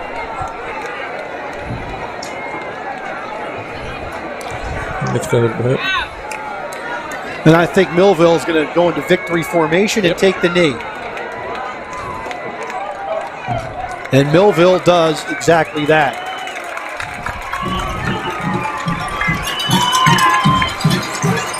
And that's it. From John Barbour Stadium at Wheaton Field, Millville wins this game by a score of 34-16, and it was not easy at all. Millville dug themselves a deep hole with mistakes, tons of penalties called in the first half, but in the second half, they absolutely seized control, scoring 19 points in the second half, and holding Jackson scoreless, and winning this game by a score of 34-16. So I got to go to the boss. Are we going to stay here, or are we going to take a break and come back? We're going to take a break and come back and wrap this game up, and we'll do it right after this.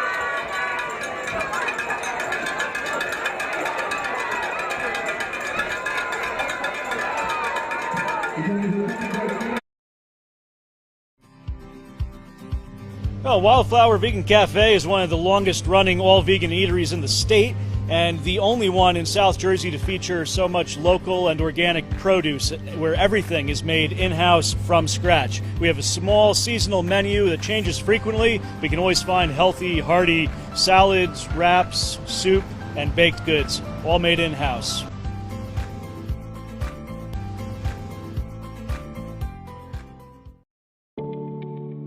Cumberland County. Under our leadership, the County Commission Board is committed to making our community a better place to live. Improved medical opportunities, a full-time technical school, expanded community college programming, and the opportunity for our high school seniors to graduate with an associate's degree. We want to keep the momentum going. That's why Dr. Priscilla Ocasio-Jimenez and I are the people's candidate. I'm Darlene Barber, and I support this message. Ordered and paid for by the Cumberland County Regular Democratic Organization. L. Jones, Treasurer.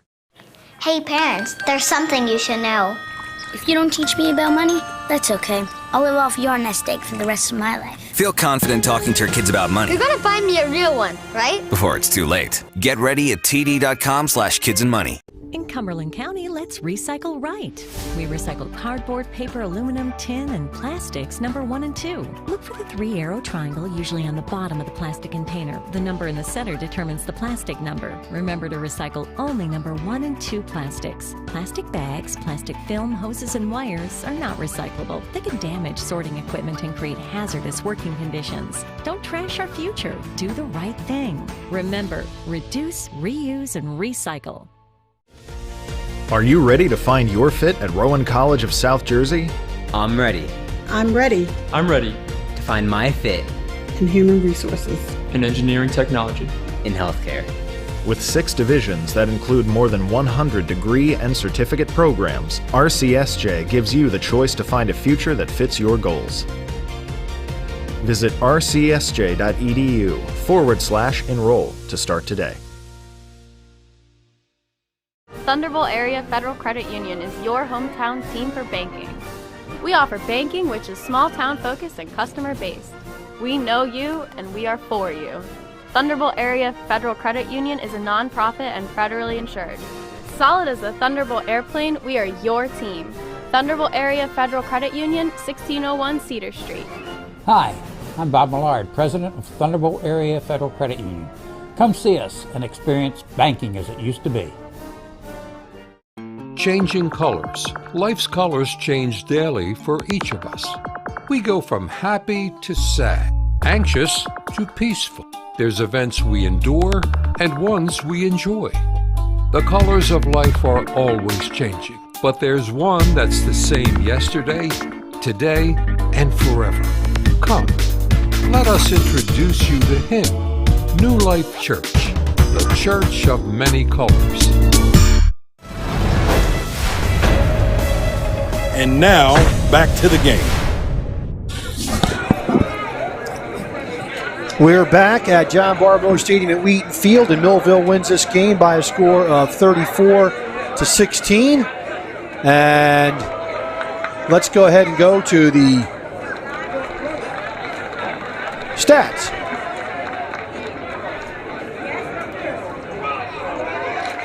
These are actually the ending stats, not the first half stats, but that's okay. Honest mistake. 114 yards rushing for the Jags, 122 through the air, 236 overall. You can see the Bolts just had a field day through the air, 294. They actually wound up getting 135 on the ground, 429 overall. So that's going to be... and both teams with 10 penalties for 90 yards. So one thing I got to say after everything that's been said in this broadcast is I think, Tony, that the game was settled down in the second half, and it was much better. The first half, I think, was a train wreck. Your thoughts? Yeah, exactly. And I think the credit goes to our kids. They were pretty heated at the end of the first half, and our coaches were frustrated too. They settled down. They regained their composure, and rightly so that they were heated because there was some egregious calls here that were just not correct. And so, to their credit, they regrouped and they came up with a positive outcome. So, kudos to them that they regrouped and had this outcome and played Millville football.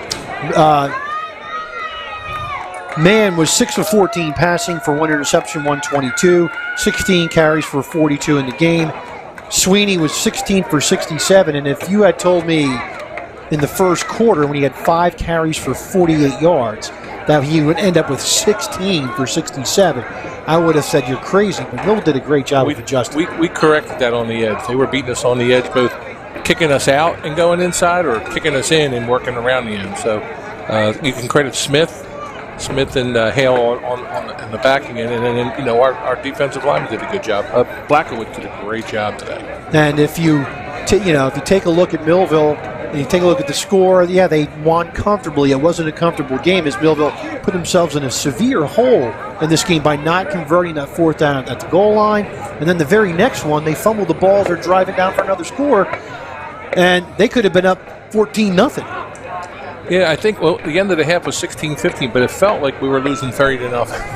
That's true. You know, and like I said, I'll say it again, to their credit, we regained our composure and we scored 19 points, and Jackson didn't score any, Rich.